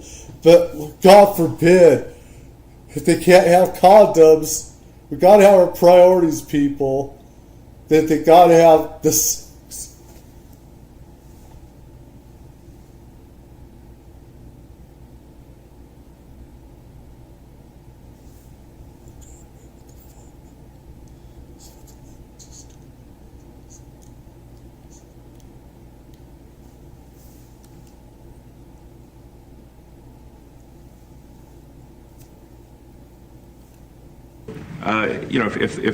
I'm not sure we should be sending $50 million worth of condoms to anywhere, frankly. I'm not sure that's something Americans would be really excited about. And that is really an enormous number of condoms, if you think about it. If it went to Mozambique instead of Gaza, I'm like, okay, that's not as bad, but still, why are we doing that? Mr. Musk, can you talk a little bit about how closely you're working with agency heads as you're directing these cuts? Do they have how much input do agency heads have? You have to. Yeah, we work closely with the agency heads. There are sort of checks in place. So it's not just us just going in and doing things willy-nilly. It's in partnership with the agency heads, and I check frequently with the president to make sure that this is what the president wants to have happen. So. We talk almost every day, and I double check things to make sure, is this something, Mr. President, you want us to do this? Then we'll do it. USAID has been one of your main targets. Are you concerned at all that some of the cuts or that shutting that agency altogether may lead to diseases or other bigger problems starting in other countries that then come to the United States? Yeah, so that's an interesting example. So that's something where we work closely with the State Department and Secretary Rubio. And we have, for example, turned on funding for Ebola prevention and for HIV prevention. Left that, you said? Yes, correct. And we are moving fast, so we will make mistakes, but we'll also fix the mistakes very quickly. So, do you think that's a worthy cause, USAID? I think that there are some worthy things, but overall, if you say what was the bang for the buck, I would say it was not very good. And there was far too much of what USAID was doing was influencing elections in ways that I think were dubious and do not stand the light of day. I can just ask a follow-up to the Pentagon contracts. If you have received billions of dollars in contracts from the Pentagon, and the president's directing you to look into the Department of Defense, is that a conflict of interest? Are going to do at the president's request. Does that present a conflict of interest for you? No, because you'd have to look at the individual contract and say, first of all, I'm not the one, filing the contract. It's people at SpaceX or someone who will be putting for the contract. And I'd like to say, if you see any contract where where it was awarded to SpaceX and it wasn't by far the best value for money for the taxpayer, let me know, because every one of them was. The president said the other day that you might look at treasuries. Could you explain that a little bit? What kind of fraud, and that question goes to both of you, what kind of fraud are you expecting to see or do you see right now in U.S. treasuries? Yeah, I think you mean the Treasury Department as opposed to Treasury bills, or. You also referenced treasuries on Air Force One the other night. Go ahead. Well, as I mentioned earlier, really, the first order of business is to make sure we're actually collecting. Sorry for this. I thought my son might enjoy this, but he's sticking his fingers in my ears and stuff. So it's a bit hard to hear sometimes. Hey, stop that. The stuff we're doing with Treasury Department is so basic that you can't believe it doesn't exist already. So for example, like I mentioned, just making sure that when I'll get tears in my eyes, man, because you're gonna miss that when you're older. You're gonna miss that. You know, it's gonna suck. It's gonna suck. When a payment goes out, it has to have a payment categorization code. It's like, what type of payment is this? You can't just leave the field blank. Currently, many payments, the field is left blank. And you have to describe what's the payment for, some basic rationalization. That also is left blank. So this is why, the Pentagon, when's the last time the Pentagon passed an audit? I mean, a decade ago, maybe? I don't know, ever? Really? And we want to just, in order to actually pass audits, you have to have financial information that allows you to trace the payments. And once in a while, the Treasury has to pause payments if it thinks the payment is going to a fraudulent organization. If a company or an organization is on a do not pay list, we should not pay it. I'm sure you would agree. Like, if it's quite hard to get on that payment, the do not pay list, it means that this is someone that is like dead people, terrorists, known fraudsters, that kind of thing. We should not pay them. But currently we do, which is crazy. We should stop that. Many transactions. And by the way, hundreds, thousands of transactions like that. You know, we have a big team. And for the sake of the country, I hope that the person that's in charge and the other people that report to me that are in charge are allowed to do the right thing, namely make sure everything's honest, legitimate, and competent. But we're looking at just, when you look at USAID, that's one. We're going to look at the military. We're going to look at education. They're much bigger areas. But the USAID is really corrupt. I'll tell you, it's corrupt. It's incompetent, and it's really corrupt. And I can't imagine a judge saying, well, it may be corrupt, but you don't have the right. You got elected to look over the country and to, as we say, make America great again, but you don't have the right to go and look and see whether or not things are right that they're paying or that things are honest that they're paying. And nobody can even believe this. Other people, law professors, they've been saying, how can you take that person's right away? You're supposed to be running the country, but we're not allowed to look at who they're paying it to and what they're paying. We have massive amounts of fraud that we caught. I think we probably caught way over a lot of billions of dollars already in, 2 weeks? Yes. And it's going to go to numbers that you're not going to believe. And much, as I said, much is incompetence and much is dishonesty. We have to catch it. And the only way we're going to catch it is to look for it. And if a judge is going to say you're not allowed to look for it, that's pretty sad for our country. I don't understand how it could even work. On the buyout program, can you personally guarantee that... Which one? The buyout program, the offer to federal workers. Can you personally guarantee that the workers who opt in to resign now will be paid through September? They'll get their money, but they're getting a good deal. They're getting a big buyout. And what we're trying to do is reduce government. We have too many people. We have office space. It's occupied by 4%. Nobody's showing up to work because they were told not to. And then Biden gave them a 5-year pass, some of them, 48,000. I got pissed off, some people at, working at these offices, at the federal offices, and they weren't working or anything. And where I could go, whether it be Social Security or another place, and they would. One thing is they won't even see people. I'm like, what the fuck? That's your job, is to see us.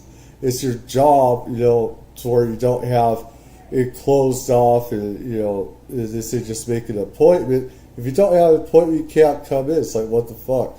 It's your job to see us. We can't always make an appointment to be here. We can't always be here at a certain time or whatever. Things happen in our life, emergencies happen.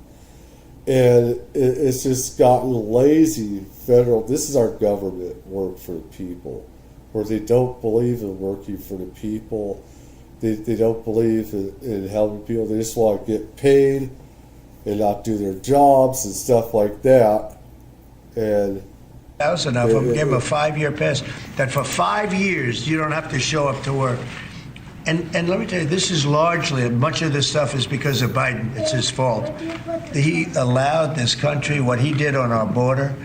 What he did on our border is almost not as bad as what he did with all of these contracts that have come out. It's a very sad day when we look at it. I can't even believe it.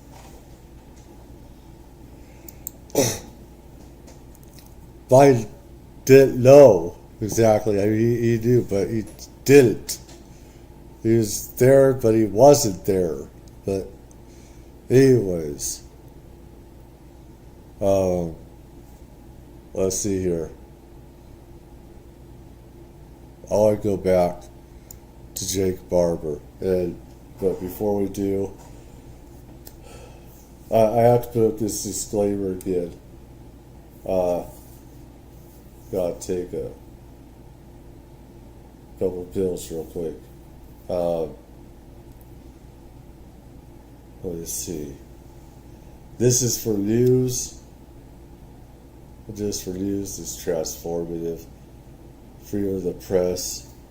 Just get this stuff out and everything else.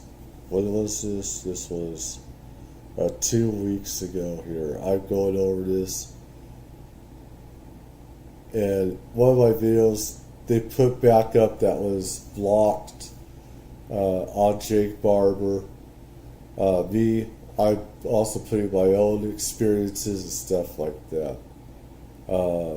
So I just like to get this stuff out there, the truth out there and everything. But so take a few minutes. I'll be right there.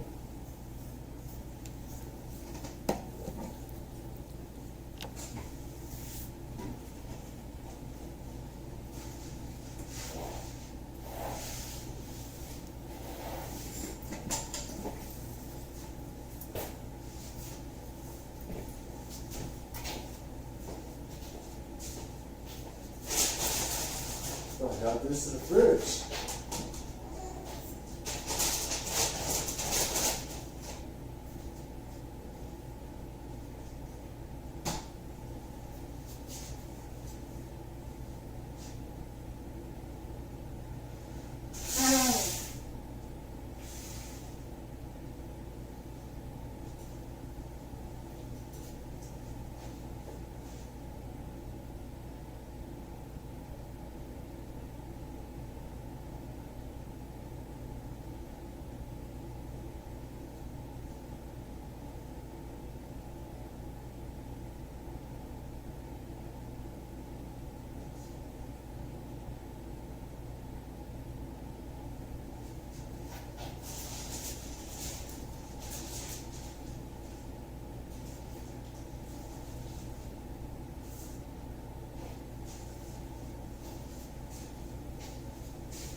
Get a snack, get a drink. Hold on.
All right.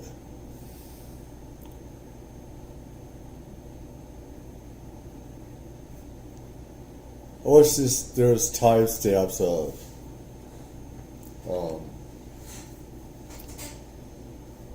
chapters. I imagine, I have to trust that be careful and techniques and talent in order to do it could set up their own communication, crash recovery, and reverse engineering program anywhere in the world. The NHI is not hold itself out exclusively for the United States. Why has this been kept secret from all of us? Oh God, I don't know. I really don't know. I imagine, I have to trust that be careful what you wish for. There might be very good reasons. I imagine that some of what we see, I know that some of what we see is our own advanced tech. And it's absolutely imperative that we keep a competitive advantage over our adversaries. As a patriot, that's paramount. We need to be able to defend ourselves. And unfortunately, you can't tell the public things without telling your adversaries. So therefore, the public, for their own good, is going to be kept, they're going to be kept out of the know on certain subjects. And so there's this difference between secrecy and privacy. And I'll lay this out because we need to be able to flip back and forth between the two. Privacy is something that protects responsibilities and the dignity of whoever needs that privacy. Secrecy is something that typically hides vices, amoral intentions, and crimes, let's say. I know for the most part that what we're dealing with when it comes to our government, the subject matter, is a matter of privacy, not secrecy, if you want to look at it that way. Somebody you discovered was recording these operations in secret. There are videos of these operations that were captured illegally during these operations that are out there. You became aware, didn't you? I think this is going to get into what there are other forces or triads at work that want, this is going to blow people's minds about what I've heard and everything, where there's gangsters, mafias or whatever, that want information on the retrieval, stuff like this, and want to control telepathy and the doubting of non-human intelligence, magic, spirits coming down from the heavens and stuff like that. For whether it be space or any interdimensional, it's all the above.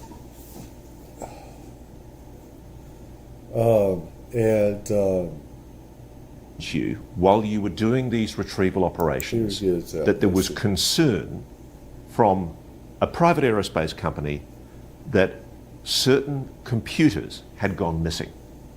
Lockheed Martin, Raytheon? Yes. And those computers were Panasonic Toughbooks. Correct. 5 Panasonic Toughbooks. 6. What happened? Well, we were deployed on a particular task to recover what we call HVTs, or high value targets. Those high value targets were Panasonic Toughbooks. And whatever was on these Toughbooks was highly sensitive material. And this came about, I have to tell you, after 2018. It is quite possible, I will say, that the sensitive material that is on these Panasonic Toughbooks has to do with sensor data, video, that was illegally captured during some of these operations, some of which may be incriminating or classified. Now, I can understand a lot of people watching this may be indignant, but there are good reasons why some things are classified in the US military. Absolutely. So you were tasked to get these laptops back? Yes. Because the concern was they could break the secrecy of the whole program. I can't speak to what the implications were of this sensitive information getting out.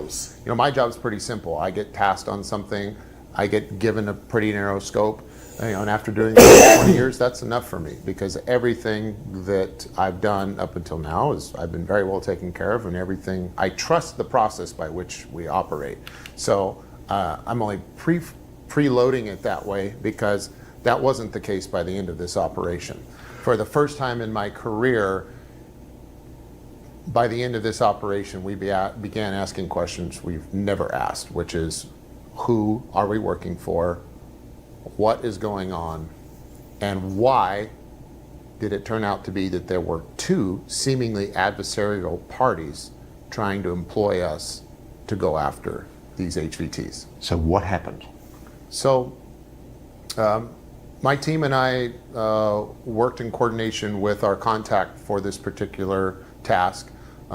There was obviously another team involved, which is an intelligence team. Most of our intelligence came by way of HUMINT, which is human intelligence, which is essentially the reporting of information by a human, by their own observation and experience.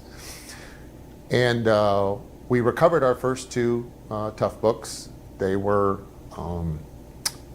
in the high Sierras, I'll tell you that.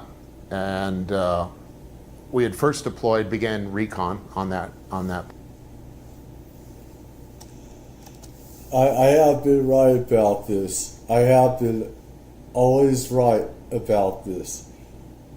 We have operations, we have bases in national parks and stuff like that. We have stuff going on, whether it be in mountains, underground, or whatever. There's a lot of stuff.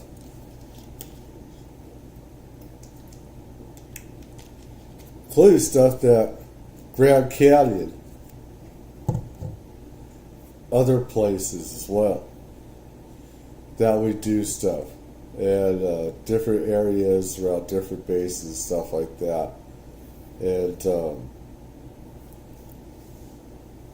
I could be wrong about this outpost that they're using, but we do use national parks.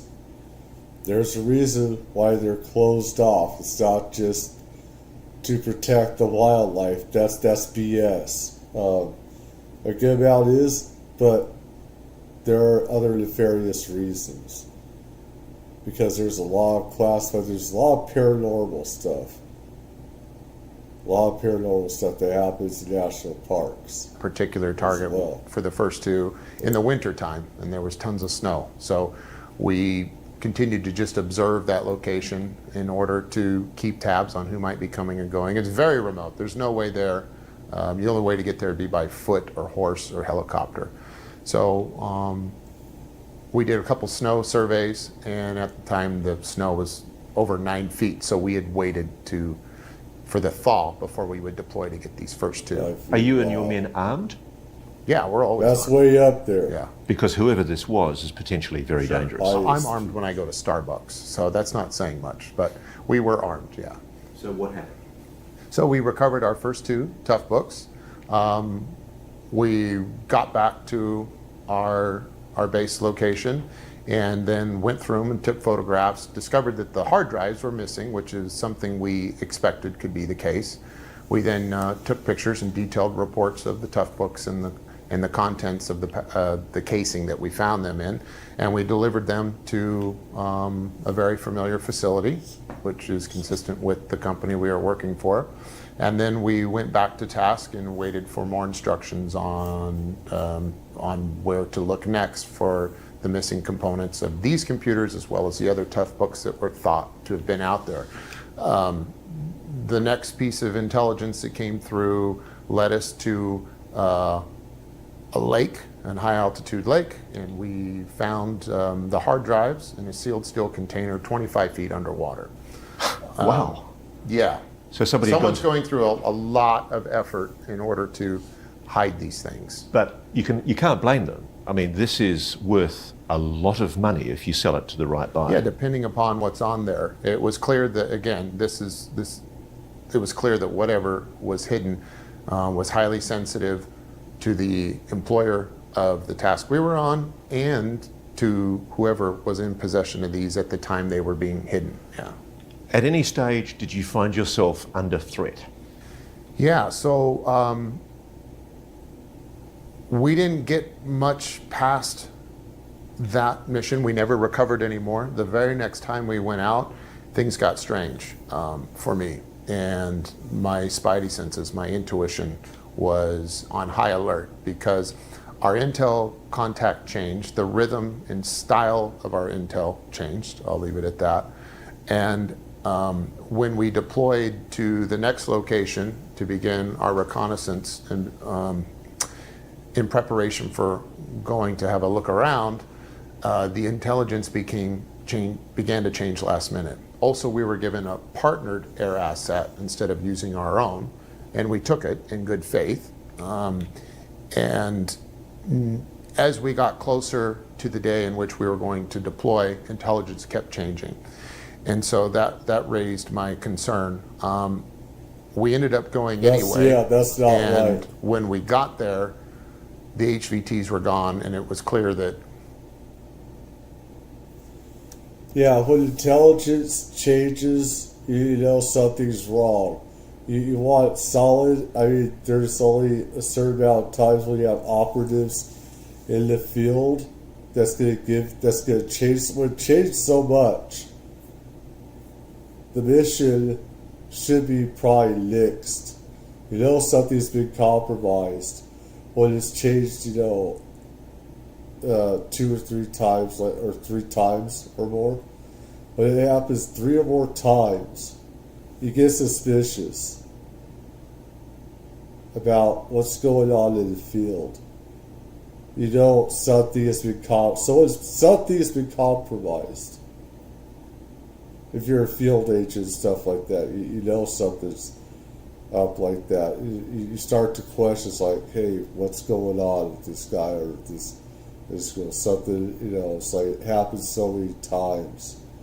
It's okay for a couple times and stuff like that, but you want to have solid information, solid report from that source or sources. You want to go in a straight line and go in those directions, but you want solid. You don't want it to keep changing. It keeps changing. It's like you gotta be on guard, ready to use that gun or something like that. Shots had been fired, and I'm going to leave it at that. So when I got back to our home base after that, I made contact with our dispatcher, let's say, and said, we're out, we're done, and I needed space to breathe. We then deployed our own air assets, and we got the hell out of there. You felt you were in significant danger. Yeah. And I was concerned that we were being set up, we were being prepared for the one thing that we've always offered employers, and that is plausible deniability. And that we were perhaps going to be the hidden hand that gets severed. And that perhaps we were the ones who may be responsible for capturing that sensitive material on the front end. Do you think that you and your team had come under suspicion for the videos? Fall guys. Is it as simple as that? I think that's very likely. Or we were a suitable patsy. I do have to put one thing to you. Yeah. Because it's an incident that I've been told about from 2004, and I've been told about it by multiple people. I've been told that a private aerospace company was testing one of its own vehicles, what's referred to as an alien reproduction vehicle, an ARV in the colloquialism. That vehicle crashed somewhere south of New Mexico, possibly in Mexico. And I'm told that a team from that private aerospace contractor was deployed, and while they were there, another team arrived from the US military, and they had innocently been deployed by their government to intercept what they thought was a potentially anomalous craft. And in the course of that encounter, I am told 2 men were killed. Can you comment on that incident? Yeah, there's nothing I can add to that story or comment on. If I did have something to add, or if I had knowledge of that, it would certainly be something I would expect to get squashed by Dopster. And quite possibly if I was involved in something like that. He would. He can't talk. I tell you guys, no way could he talk about that. If he didn't know about it, yeah, he could anyway. That's way beyond. And I've heard a lot of crazy shit. I know of a lot of stuff. People being killed, or it's different aerospace companies, different contractors, different defense departments, different departments within defense. They're acting like pretty much huts, triads, gangsters, killing each other for this info. Doesn't that blow your fucking mind?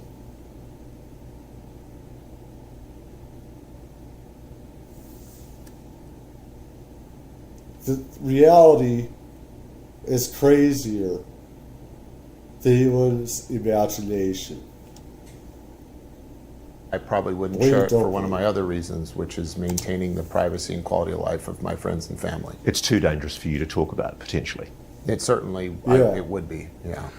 Can you speak more broadly, without referring to that particular incident, speaking broadly about the implications from the program? Do you believe people have been hurt or killed as a result of attempts to protect the secrecy of this whole venture? Yeah, it is my understanding and belief that, unfortunately, that is true. People have been murdered. That seems to be the case.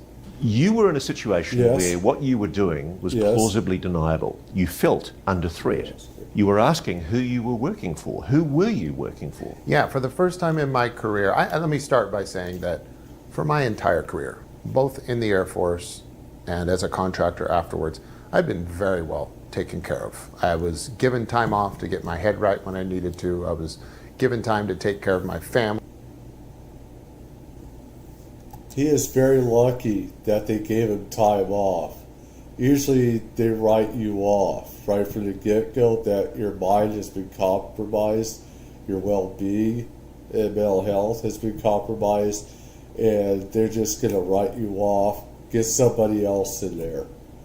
That you're not mentally fit and able to do it. Family, when my wife had twins, I've been very well compensated. I've been trusted, and everything that needed to be laid out before me when put on the tasks was as advertised and as promised. That all changed in 2018, and I cut ties and had to get rid of everyone on my team and build a brand new team from scratch, the same way I always had, but we cleaned house.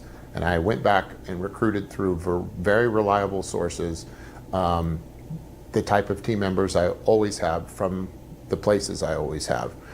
And we set out to try and figure out exactly who the adversarial parties were that were both interested in these laptops. And again, it was obvious to us at least who the employer was, but they were now in question, in my mind, as being part of the problem we ran into. And it became clear to me, after working in this world, that perhaps it wasn't this company. Perhaps there was someone in mid-level management or someone completely external that was masquerading as representatives of this company, and they liked wearing their merchandise, okay? So we came up with a plan, and sabotage. I decided we're not going to ask questions down here. We're going to go to the top. So I reached out to the director Because if you don't go to the top, the other people below them could be the ones sabotaging you. You're not going to play your hand with those guys. You're going to go to the top and tell them, you know, and hope that the top isn't in on it. Of security for the particular organization and a sister organization, and set up a meeting with them and went and spoke to them directly about our operation to find out which was true, because there was only two truths in my minds. Either they were complicit or they were compromised. So either their company and their chain of command was compromised, meaning the top had no idea what was going on at the bottom, or they were complicit. This mission that we were asked to do was directed from the top down. So the question in your mind was this a rogue operation? What did you find? What did you find out?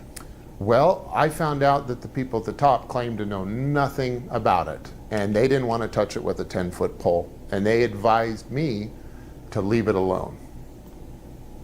So this leads you to the possibility that this was a rogue operation. Somebody was tasking you to do things, dangerous things, where your life had been in danger and your team members had been in danger. This is a good example for everyone watching as to how something like this could be kept secret, because you could think of me as, again, I'm just a security and transportation. This is the reason the whistle blow to come out and blow everything, because when they don't give shit about you, and there's different reasons why you join the military.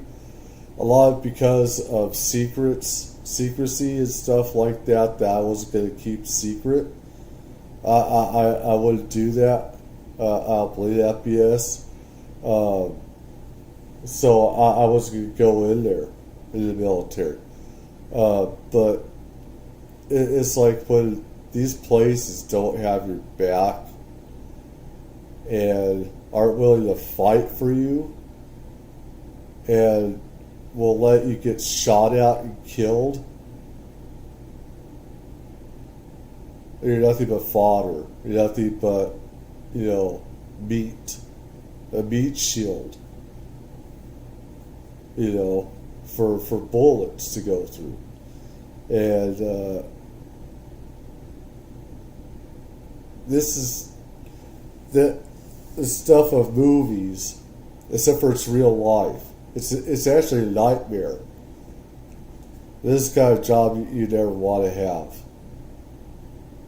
I mean, everybody would love to have a job, kind of, you know, be Rambo, Chuck Norris, and stuff like that, and everything. And it's all good in movies and stuff like that, and, you know, alien retrieval or spirit retrieval, I should say, or both. That's cool. But when you're getting shot out and they don't give a shit about you, you also gotta say something. And I hope our lawmakers, I don't see them, I don't know, maybe I should be too negative, but they need to look at this and say, what the fuck? And so that's crazy, that count? Yes, it does. There's a lot of crazy stuff. Specialists. Everything else I'm speaking to and that I know about, I gain just from my own knowledge and interest of being in the environment. But I speak to a lot of things that aren't necessarily my specialty. I'm on the very fingertips of this thing, which is part of why you haven't heard from me before. I operate in the shadows by design. I'm the fingertips of this thing. I have firsthand accounts of working with these craft and in these organizations. They're up here at the shoulder. Like our friend David Grush has worked at a very high administrative level. He didn't know who I was. He had to find me through the process. And so there are things that the shoulder is intending to do, if we're going to use a joint analogy, that ends up being facilitated by individuals on the fingertips. There's another joint in between. That's the elbow. This is that mid-level. Something could be dramatically redesigned and repurposed at the elbow joint to where the mission of the fingertips is not consistent with the mission of the shoulder. When you confronted the head of security for that unnamed private aerospace company, what was his reaction? Was he nervous? Oh, he was nervous. I get it, but... I mean, it's quite unusual for you to go and knock on the door of a very, very senior person in such a huge organization. Yeah, no, he welcomed me in. This is something that we had made arrangements for. Right. But was he perhaps freaked out, frightened, when you confronted him about what you told him? No, I like to think I know how to make myself come across disarming. And so he told you to forget it?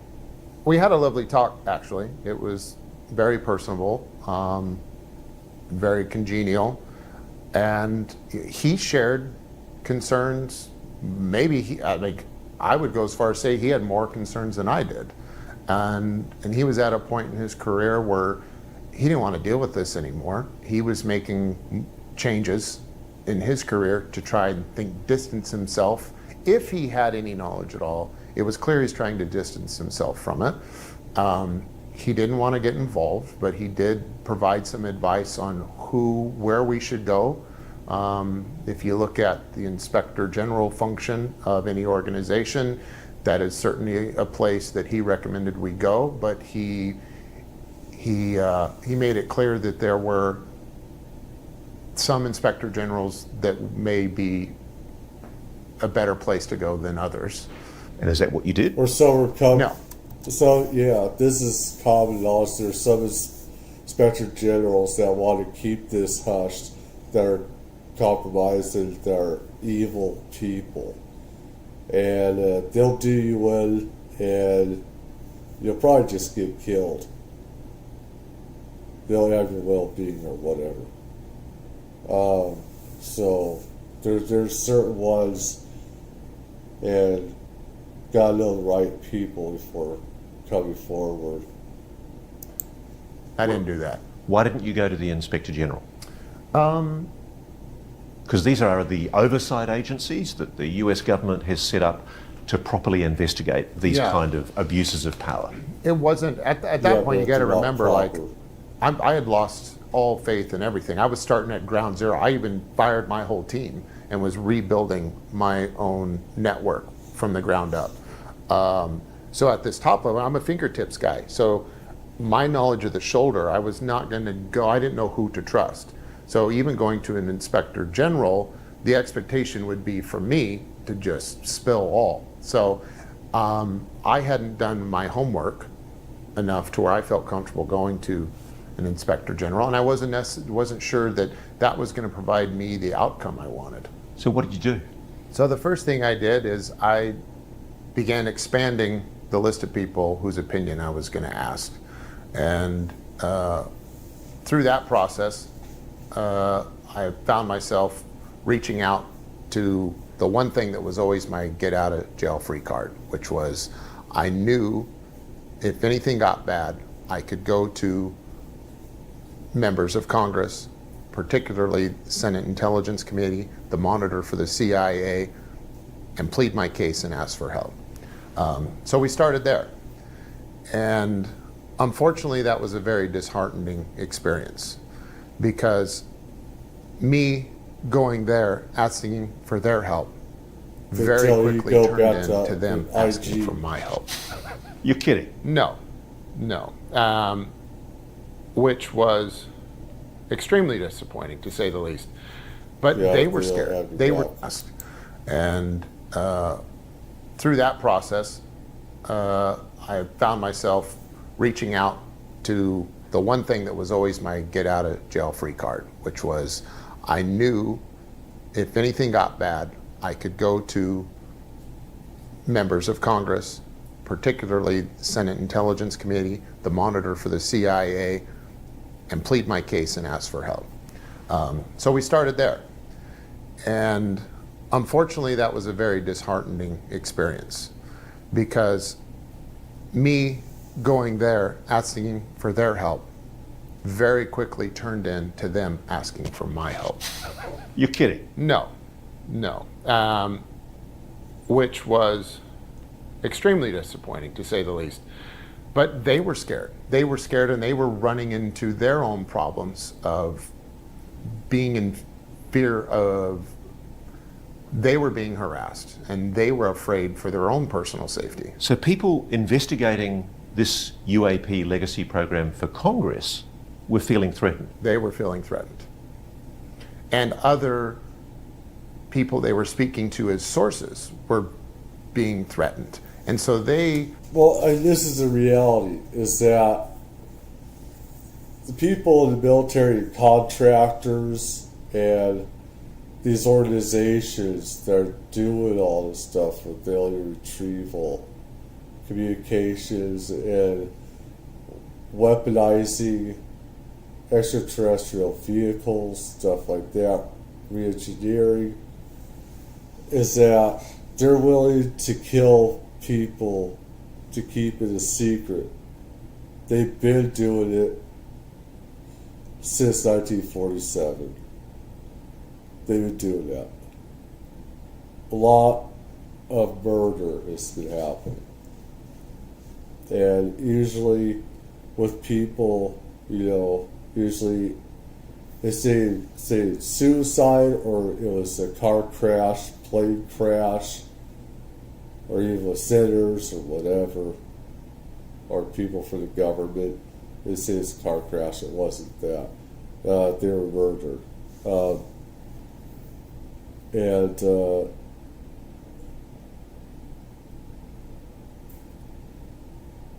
People are brave to try and fight to get this out. Thing is, it has to be forced out. They have to say it. They have to say this is real and force it out. Don't go through the process. Going through the process, it gives them time to make threats and to keep things secret, to harass and, just make more threats and kill other people if they want to keep it a secret. We have very evil people in government and contractors, as well as other, defense contractors, private contractors, whatever, military or whatever. And they want to keep making their money and keep it a secret for all these reasons, and they'll kill them. I believe that they would. They threatened to. I believe that because I know people have ended up murdered to keep this secret. So, very quickly after learning who I was, began asking me for personal protection and for strategies to mitigate threat. But you're not getting the help you need. No, yeah, I'm like, I came to you. You need the help. What the fuck? That pretty much was a devastating moment where I'm like, shoot, we're all alone. And it was unfortunately a much more grave situation, because what it indicated was that our Congress was not only ignorant to the subject, they were neutered. They were neutered by what they could do about it. Why? How? I mean, it's in your Constitution, Jake. The Constitution enshrines the idea that... They don't care. Why do you ask these questions? They never care about the Constitution. The government doesn't either. They only believe in the Constitution when it suits their interests. This goes to law enforcement as well. Law enforcement doesn't care about people's constitutional rights. They don't. They're there just to arrest usually as well. And when it suits their interest. Yeah, we believe in freedom of speech as long as it doesn't contradict our speech. Same goes with government and everything else. That Congress rules. Everything is accountable to Congress. Congress needs an enforcement arm. So laws without enforcement don't exist. So, Jake, hearing your story about a psionic program inside the legacy UAP retrieval program makes me think back to cases like the 1980 Bentwaters incident, where at an RAF base, a Royal Air Force base in the United Kingdom, Christmas 1980, a craft allegedly landed in an adjacent forest, the Rendlesham Forest. Alleged is pretty much proven even. What do you think happened there? Man, that's one of my favorite cases. John McCain even got the guy health care when he got cancer from that ET alien craft, spirit craft, and everything. So you can't say that was a legend or whatever. It happened. At least something did. Something happened. So. He says, once I began looking into the history of this thing, that's one of the ones that stood out to me, especially when you think about where we are now. I'll tell you this, if Bentwaters happened tomorrow, like, this thing would be over with. And because they couldn't conceal it. Like no, well, you couldn't conceal it, but it's just everything we're looking for is already happened. Jake. Like your book, for example, In Plain Sight. If yeah, you just they can. Look, They've concealed so obvious, stuff but like that this one before. case has everything we need, and I don't know how anyone can say there's no evidence of extraterrestrial, and maybe they're hanging their hat on that's why we have non-human intelligence. Maybe they're trying to hang their hat on this one little narrow place they can slip through, which is things are not from outside the planet. I don't know how they're doing that, but whatever the case, what went on at Bentwaters has everything we need. It has first-hand experiencers, people that have made physical contact with the craft, the most reputable people in the Air Force at that time, working on a nuclear facility. OSI shows up immediately. The Office of Special Investigations. The Office of Special Investigation. And that's a U.S. Air Force office. Yes, people are sworn to secrecy. It happened on multiple occasions. There's multiple sensor data that goes with the first-hand witness testimony. What do you speculate brought that craft down? Well, I'm certainly speculating, but after my experience, I think what may have happened in that case is it may have been a craft that was attracted to a psionic asset or was being operated by a psion. If that craft was ours and it was being operated psionically, there's this thing called link loss. Link loss is it's a common phrase used with drone operation. Drones are, or UAVs as we call them, unmanned aerial vehicles, or UAS, they're also called that, unmanned aerial systems, are operated remotely. In the off chance that there's a disconnect between the operating system or... I think people would have to do their research on Bentwaters because some of the stuff that went on Bentwaters doesn't add up with what he's talking about. Using psionic assets or whatever. What happened to the guys that had, visions and stuff like that, missing time or whatever with the craft. The transmitting side and the receiving side within these craft, it's called a link loss. And when that happens, our man-made systems are designed to RTB, or return to base, or they can go to designated landing sites in a link loss.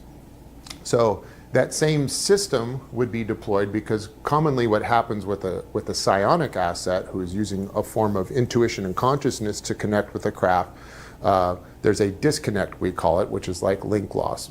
I can tell you when we run exercises using the psionic assets in an intentional environment to get samples to the ground, we intentionally disconnect the psionic asset so that the HPM systems can be energized, because there are some potential issues that can happen if the psionic asset is still connected to the craft when it's hit with an EMP or other HPM.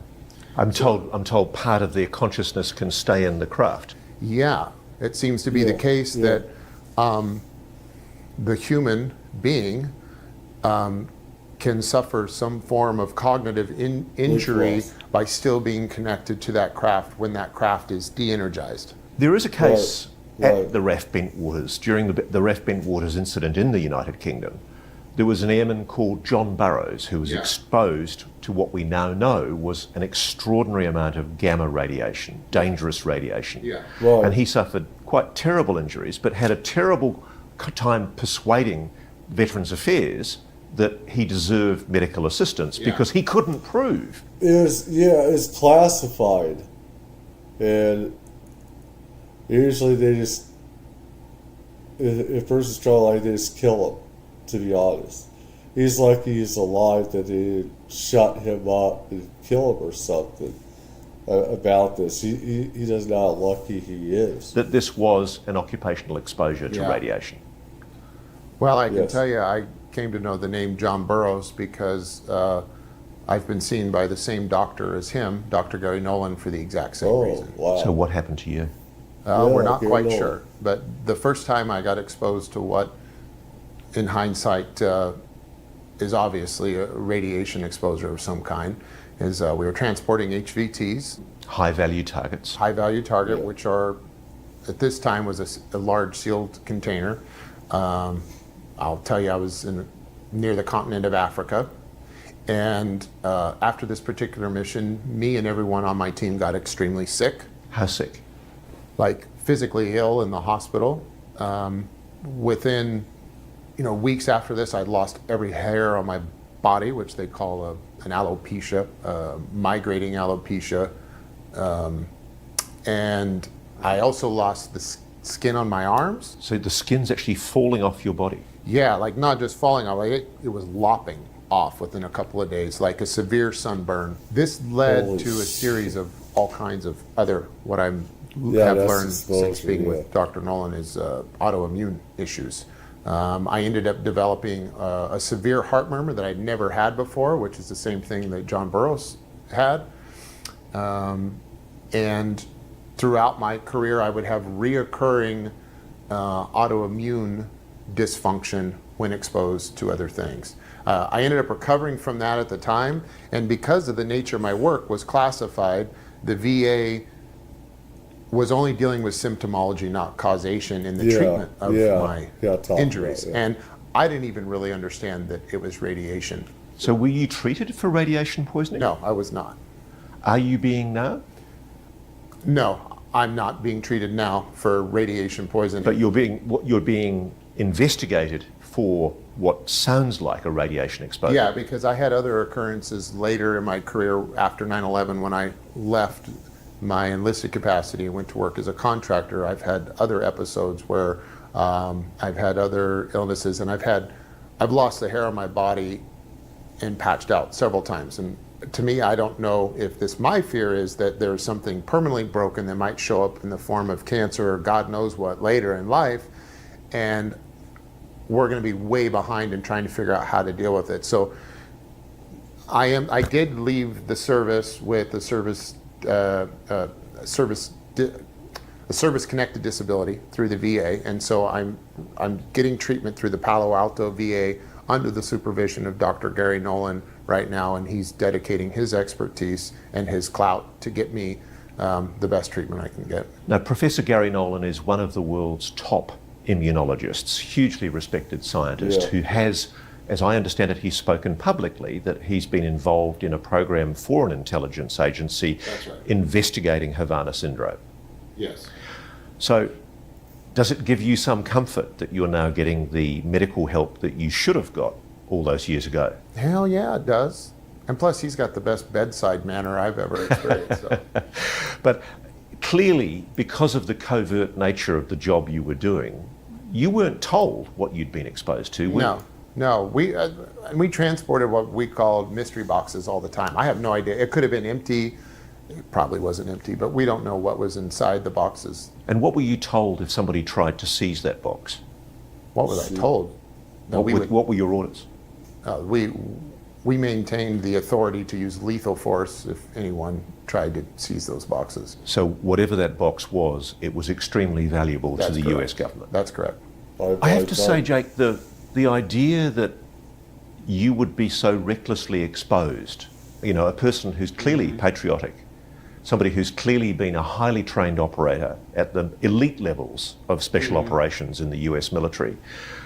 It offends my sense of decency that employers would expose you to something so recklessly. Yeah, can I put on my speculative hat for a minute? Sure. Okay, so if the Air Force, let's say, knew that what we were working with that night had any type of radiological signature or could turn on or turn off, they did. There's They a whole did. set of process that we're trained in on how to deal with that from a hazmat perspective and a containment perspective and a measurement perspective on our person to detect the level of risk that might be associated. So they and the know. fact that none of that was apparent that night tells me they didn't know what was in the box, and it got turned on or turned off, which leads me to believe, in hindsight, all these years, that it may have been something of non-human origin or exotic. Let's just say exotic. It may have been something exotic that activated or still had some fallout, let's say, that they were unaware of. You know. Are you the only person that you're aware of inside the program who's suffering health effects? No, not at all. How many are there? More than me, dozens. and probably 51% or greater, I would say, are suffering some form of health effects. Yeah. Probably dozens. I'll just say that, just so you know, it's more common than it's not. That's heartbreaking. I mean, we ask our men and women in service to do so many things. The idea that because a program is secret, you wouldn't get the help you need. I'm going to push back on that a little bit. I don't think this is something that's unique to the program, as we keep saying. I would say 51% or more of the people that come out of the military have, and they sacrifice their bodies for good reason. That's part of what we're willing to do. I mean, the ultimate sacrifice, they say, is death, which we've all agreed to do, is to give up our life. So anything less than death goes in with that obligation that we gave up voluntarily. So the military at large, or anyone that works in this capacity in the broader service of our nation, you get injured, especially doing it 30 years. In the course of your high-value target investigation, you met Dr. Stephen Greer. Yeah, I did. What was the purpose of meeting Dr. Stephen Greer? Well, first of all, I'd like to say that, you can say what you want about Dr. First of all, yes. The guy's been 30 years ahead of everyone else on a lot of the details of this subject. So a lot of what he says is correct. To me, he's like the Bentwaters. Like, we had everything we needed in 1980, and now we're fishing around for morsels stuff that of isn't This right. guy, he's been ahead of everyone. And what I find You're quite being funny a nice boy. is the one thing he He'd gets be the a most nice shit boy for about, is the one thing he's probably most right about, and that is his CE5 protocol. So CE5 is when he uses meditation and he claims it engages telepathically with the phenomenon. Yeah, that's his term for it. Like, we don't use CE5. We don't use Dr. Greer's protocol. No, or other people in the program or subsequent programs. So CE5 is real. Yeah, if we're going to use his term, I'll tell you what is real is the ability to go into something like a meditative state and summon UAP and pilot UAP. That is 100% real. His is different. Wow. I have to process that for a moment, because that is just the most extraordinary claim. Yeah. Well, we hope to prove it soon. On what basis did you approach Dr. Greer? My understanding was that whoever was in a legal position, whoever was in illegal possession of these HVTs may have the intention to expose that sensitive material as a whistleblower. You were concerned he might take it to Dr. Greer? Yeah, I was still working in my official capacity of protecting the sensitive data that was on these HVTs. That was my job at the time. So Dr. Greer was scheduling a whistleblower conference in DC and was holding a large event. I gotta say that this stupid captioning thing always, a lot of times it can mistranslate, not spell things right. So, it's not HBT's HVT. And at the press club in Washington, D.C. And so we reached out to him. One of my teammates made a bump with him in the Virginia area and shared with him some information to pique his curiosity and to also bona fide ourselves as someone he should maybe consider listening to. And we set up a meeting, and I explained to him up front what our intentions were, that we believed that there were whistleblowers that might come forward with something that is sensitive and it may not be appropriate to disclose.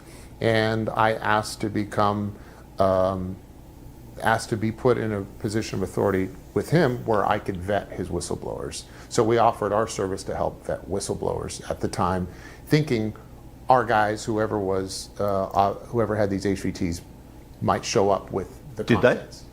Nope, they never did. But it was on this trip that what was interesting at the time is we were contemplating our own whistleblower path forward. Because of what had happened? Because of what had happened. It was happening at this time. And so what surprised me is during this event, a young Marine named Michael. I believe he made a wise decision to go his own way.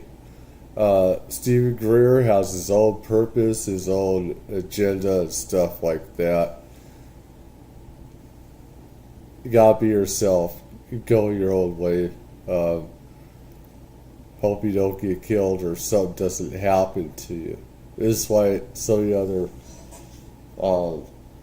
dozens of whistleblowers are not coming out. Yet there has to be a right way of doing things to make sure that when you get with these people, they don't have their own agenda, because they have their own agenda on different sides of this. It's totally sick and disgusting. It should never happen. You know, it should be about just getting all the right information out. What's happening is illegal. Corruption of the government needs to be put out and everything else, and to save their lives, keep their lives safe, and getting out the truth and information and everything. Herrera came forward with a very particular story and spoke of a particular operation that we were aware was taking place, or operations like it, let's say, were going on. And I saw this young guy get up there, and it just spoke to me. Call it my intuition that was blessed. I was blessed with that night. I made contact with non-human intelligence for the first time, but my intuition was on high alert that night. And when he spoke, I knew what he was saying was true, and no one else was believing him. And he was wrong about a few key things that he was speculating on. And so I made the decision after he spoke to go to Dr. Greer and ask to speak with him privately. So let me summarize very quickly what Michael Herrera alleged. He was on a relief mission in Sumatra, Indonesia. They were deployed, he and his small patrol, to a particular area, and they were helping find people who needed help. Yeah. In the course of that patrol, they were carrying weapons. That's something that's been vigorously disputed by some of his colleagues, but he's adamant that he was carrying weapons. And they stumbled across a craft, a gigantic craft, many meters wide, hovering in the air. And below that craft, there was a platform with trucks, Ford 150s, and there were containers that he described.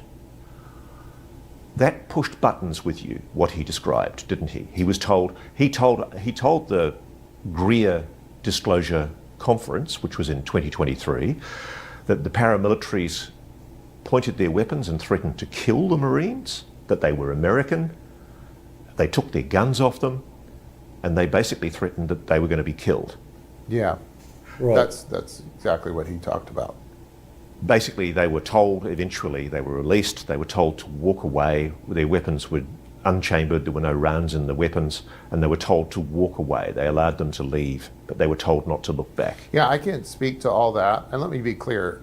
That is not the type of group I would ever volunteer to be a part of, but I know that there are guys like that out there that get shopped out and become part of these programs. The particular part that struck me were two things. One, the description of his craft. Although the size was enormous, I have no experience with a craft that size, but the craft he designed was precisely the same craft that we had come in contact with in our operations within the United States, and that is, it was a disc with the 8-gon construction when viewed from above.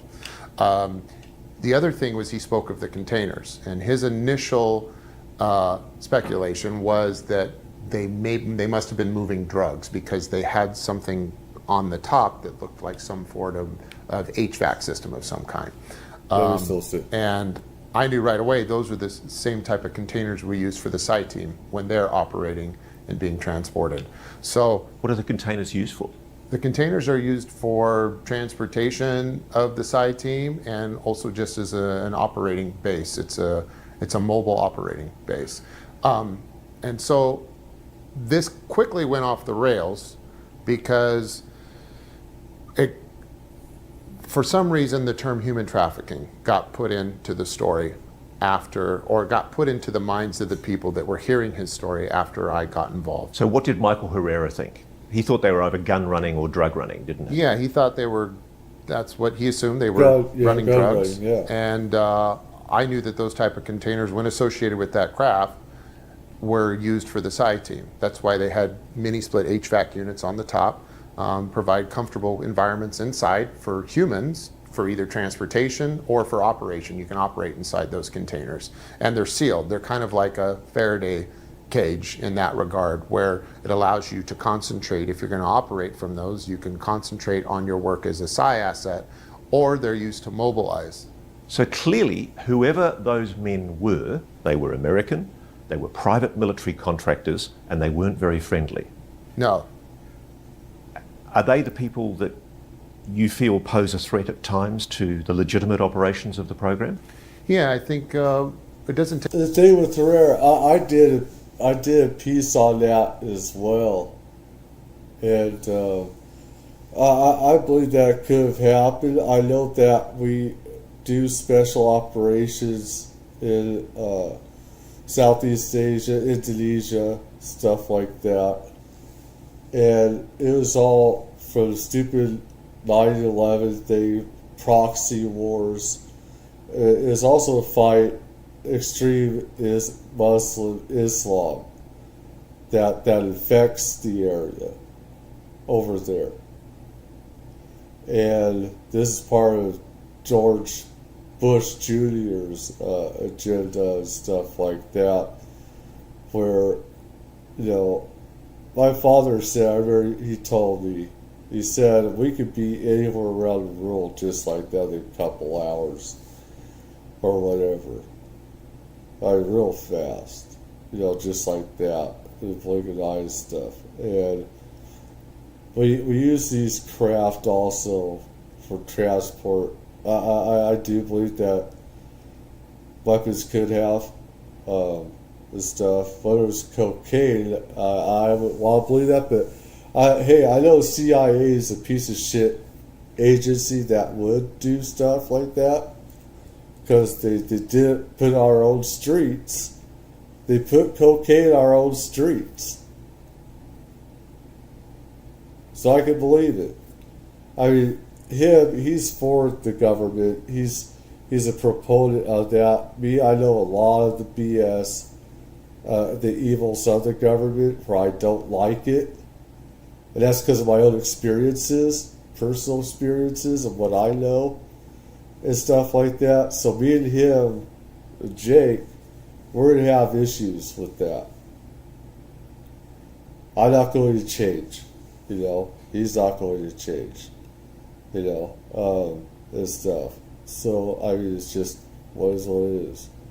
But take many bad apples to ruin the batch. Because to make the point, you're at pains, aren't you, to emphasise that generally this is a well-run operation that runs on ethical boundaries, moral boundaries. My primary message that I want to get across is that this mass vilifying of what's referred to as the military-industrial complex is that's why I was a very bad idea. And there are very good people that work over here.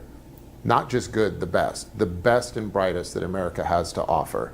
And the goods and service that are provided by those organizations which fall under the military-industrial complex are the goods and services that make our country the greatest in the world, and we benefit from those on a daily basis. And so to mass vilify it en masse is not only, I mean, that's a crime in itself, but it's a shame, and we're so hungry to, people are so eager to quantify where their threat is coming from. We want a bad guy, and this is not an entire cabal of bad guys. There are a few bad guys like it everywhere that operate within the military-industrial complex, and unfortunately, their operations get the spotlight. So you decided that Michael Herrera, his account made sense to you from what you knew about the program. What did you do? I told him what I believed was going on, and that I knew that there were operations going on OCONUS in third world countries to recruit and train psionic assets, and whether or not this was an opportunity to recruit or provide job opportunities to new people, or he stumbled upon an operation in which they were currently being deployed, and maybe they had to... The military industrial complex needs to be destroyed. It does. I don't care what the how does prophecy work and everything else, and say this is for America, protect America and stuff like this, and everything. It's like the thing is they're doing this also. This is part of the reason to keep all the stuff secret. Why we need the stuff secret? It's all bullshit. You're a part of the problem if you want the military-industrial complex. We need to get off all these wars. We need to have enlightenment and everything, and everything else.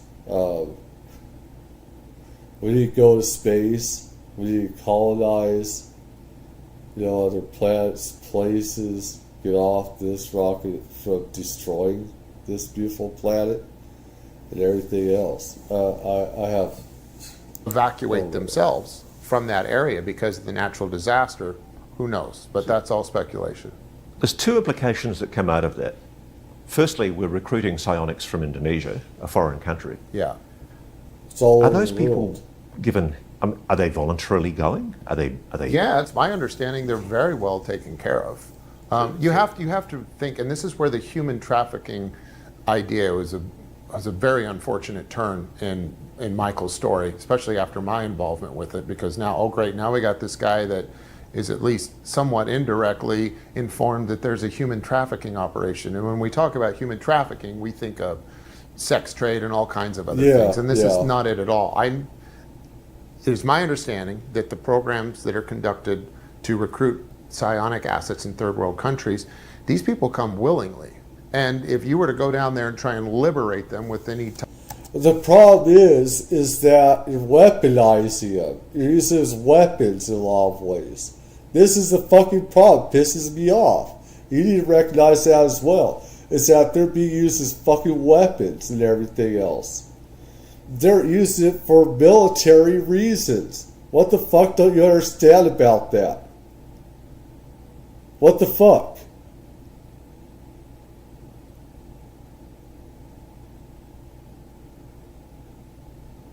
This is the problem. We need to destroy the fucking military-industrial complex. Destroy that. Get rid of it. It's a problem. There's criminals running the military. Criminals. Thugs. That's keeping this a secret. They're killing other people to keep this secret.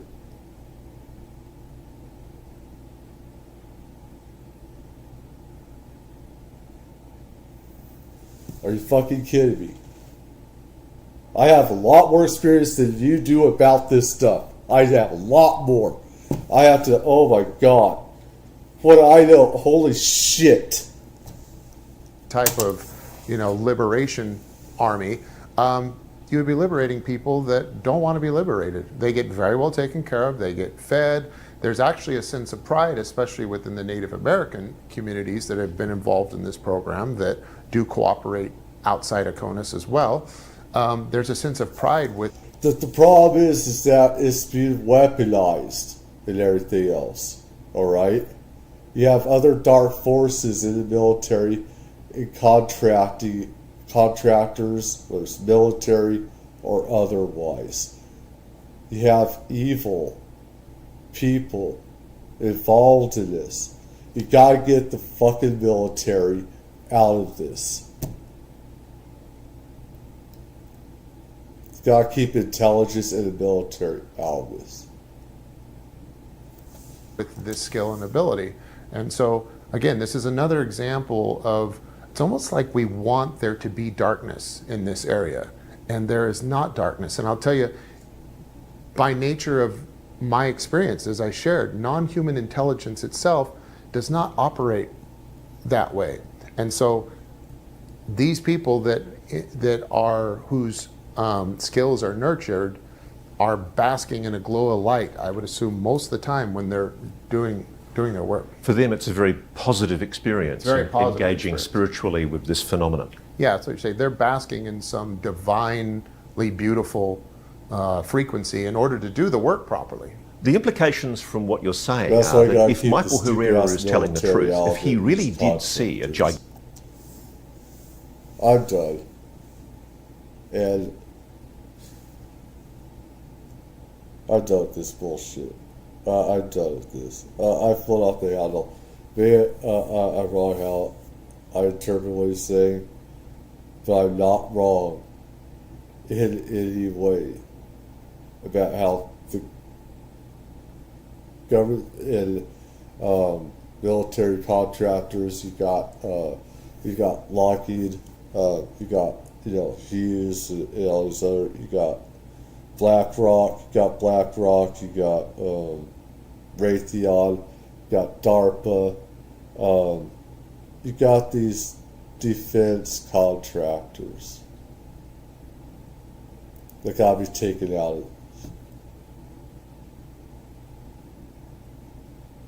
Military industrial complex is an evil complex.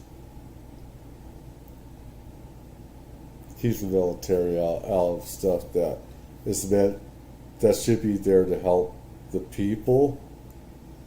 I mean, there are evil ETs as well out there. You could say, you could argue that point, to have military for that part, but no, we should not have a military industrial complex. We have, it's gone crazy after World War II. Right after World War II, they said, we chopped too much off, we need to get it back. The 80s, the 60s, the 70s, the 80s, oh my God.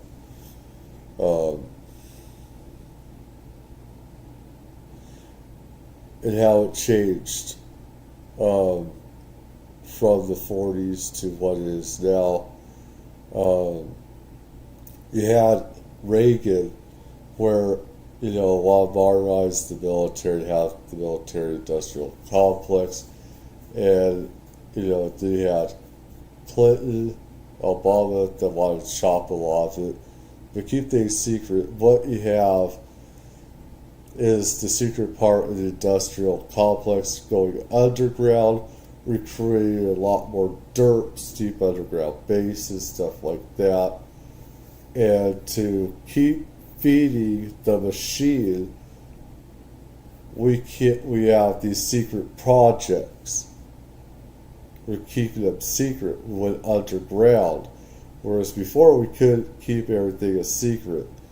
It was always seen. The complex was seen.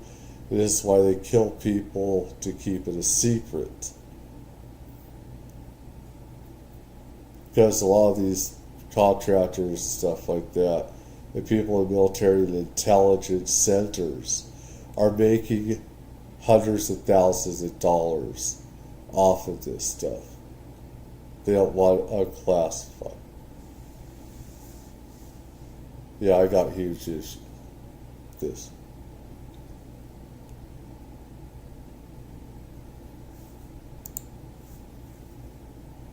Take care. For anyone who watches, leave a comment, leave a like.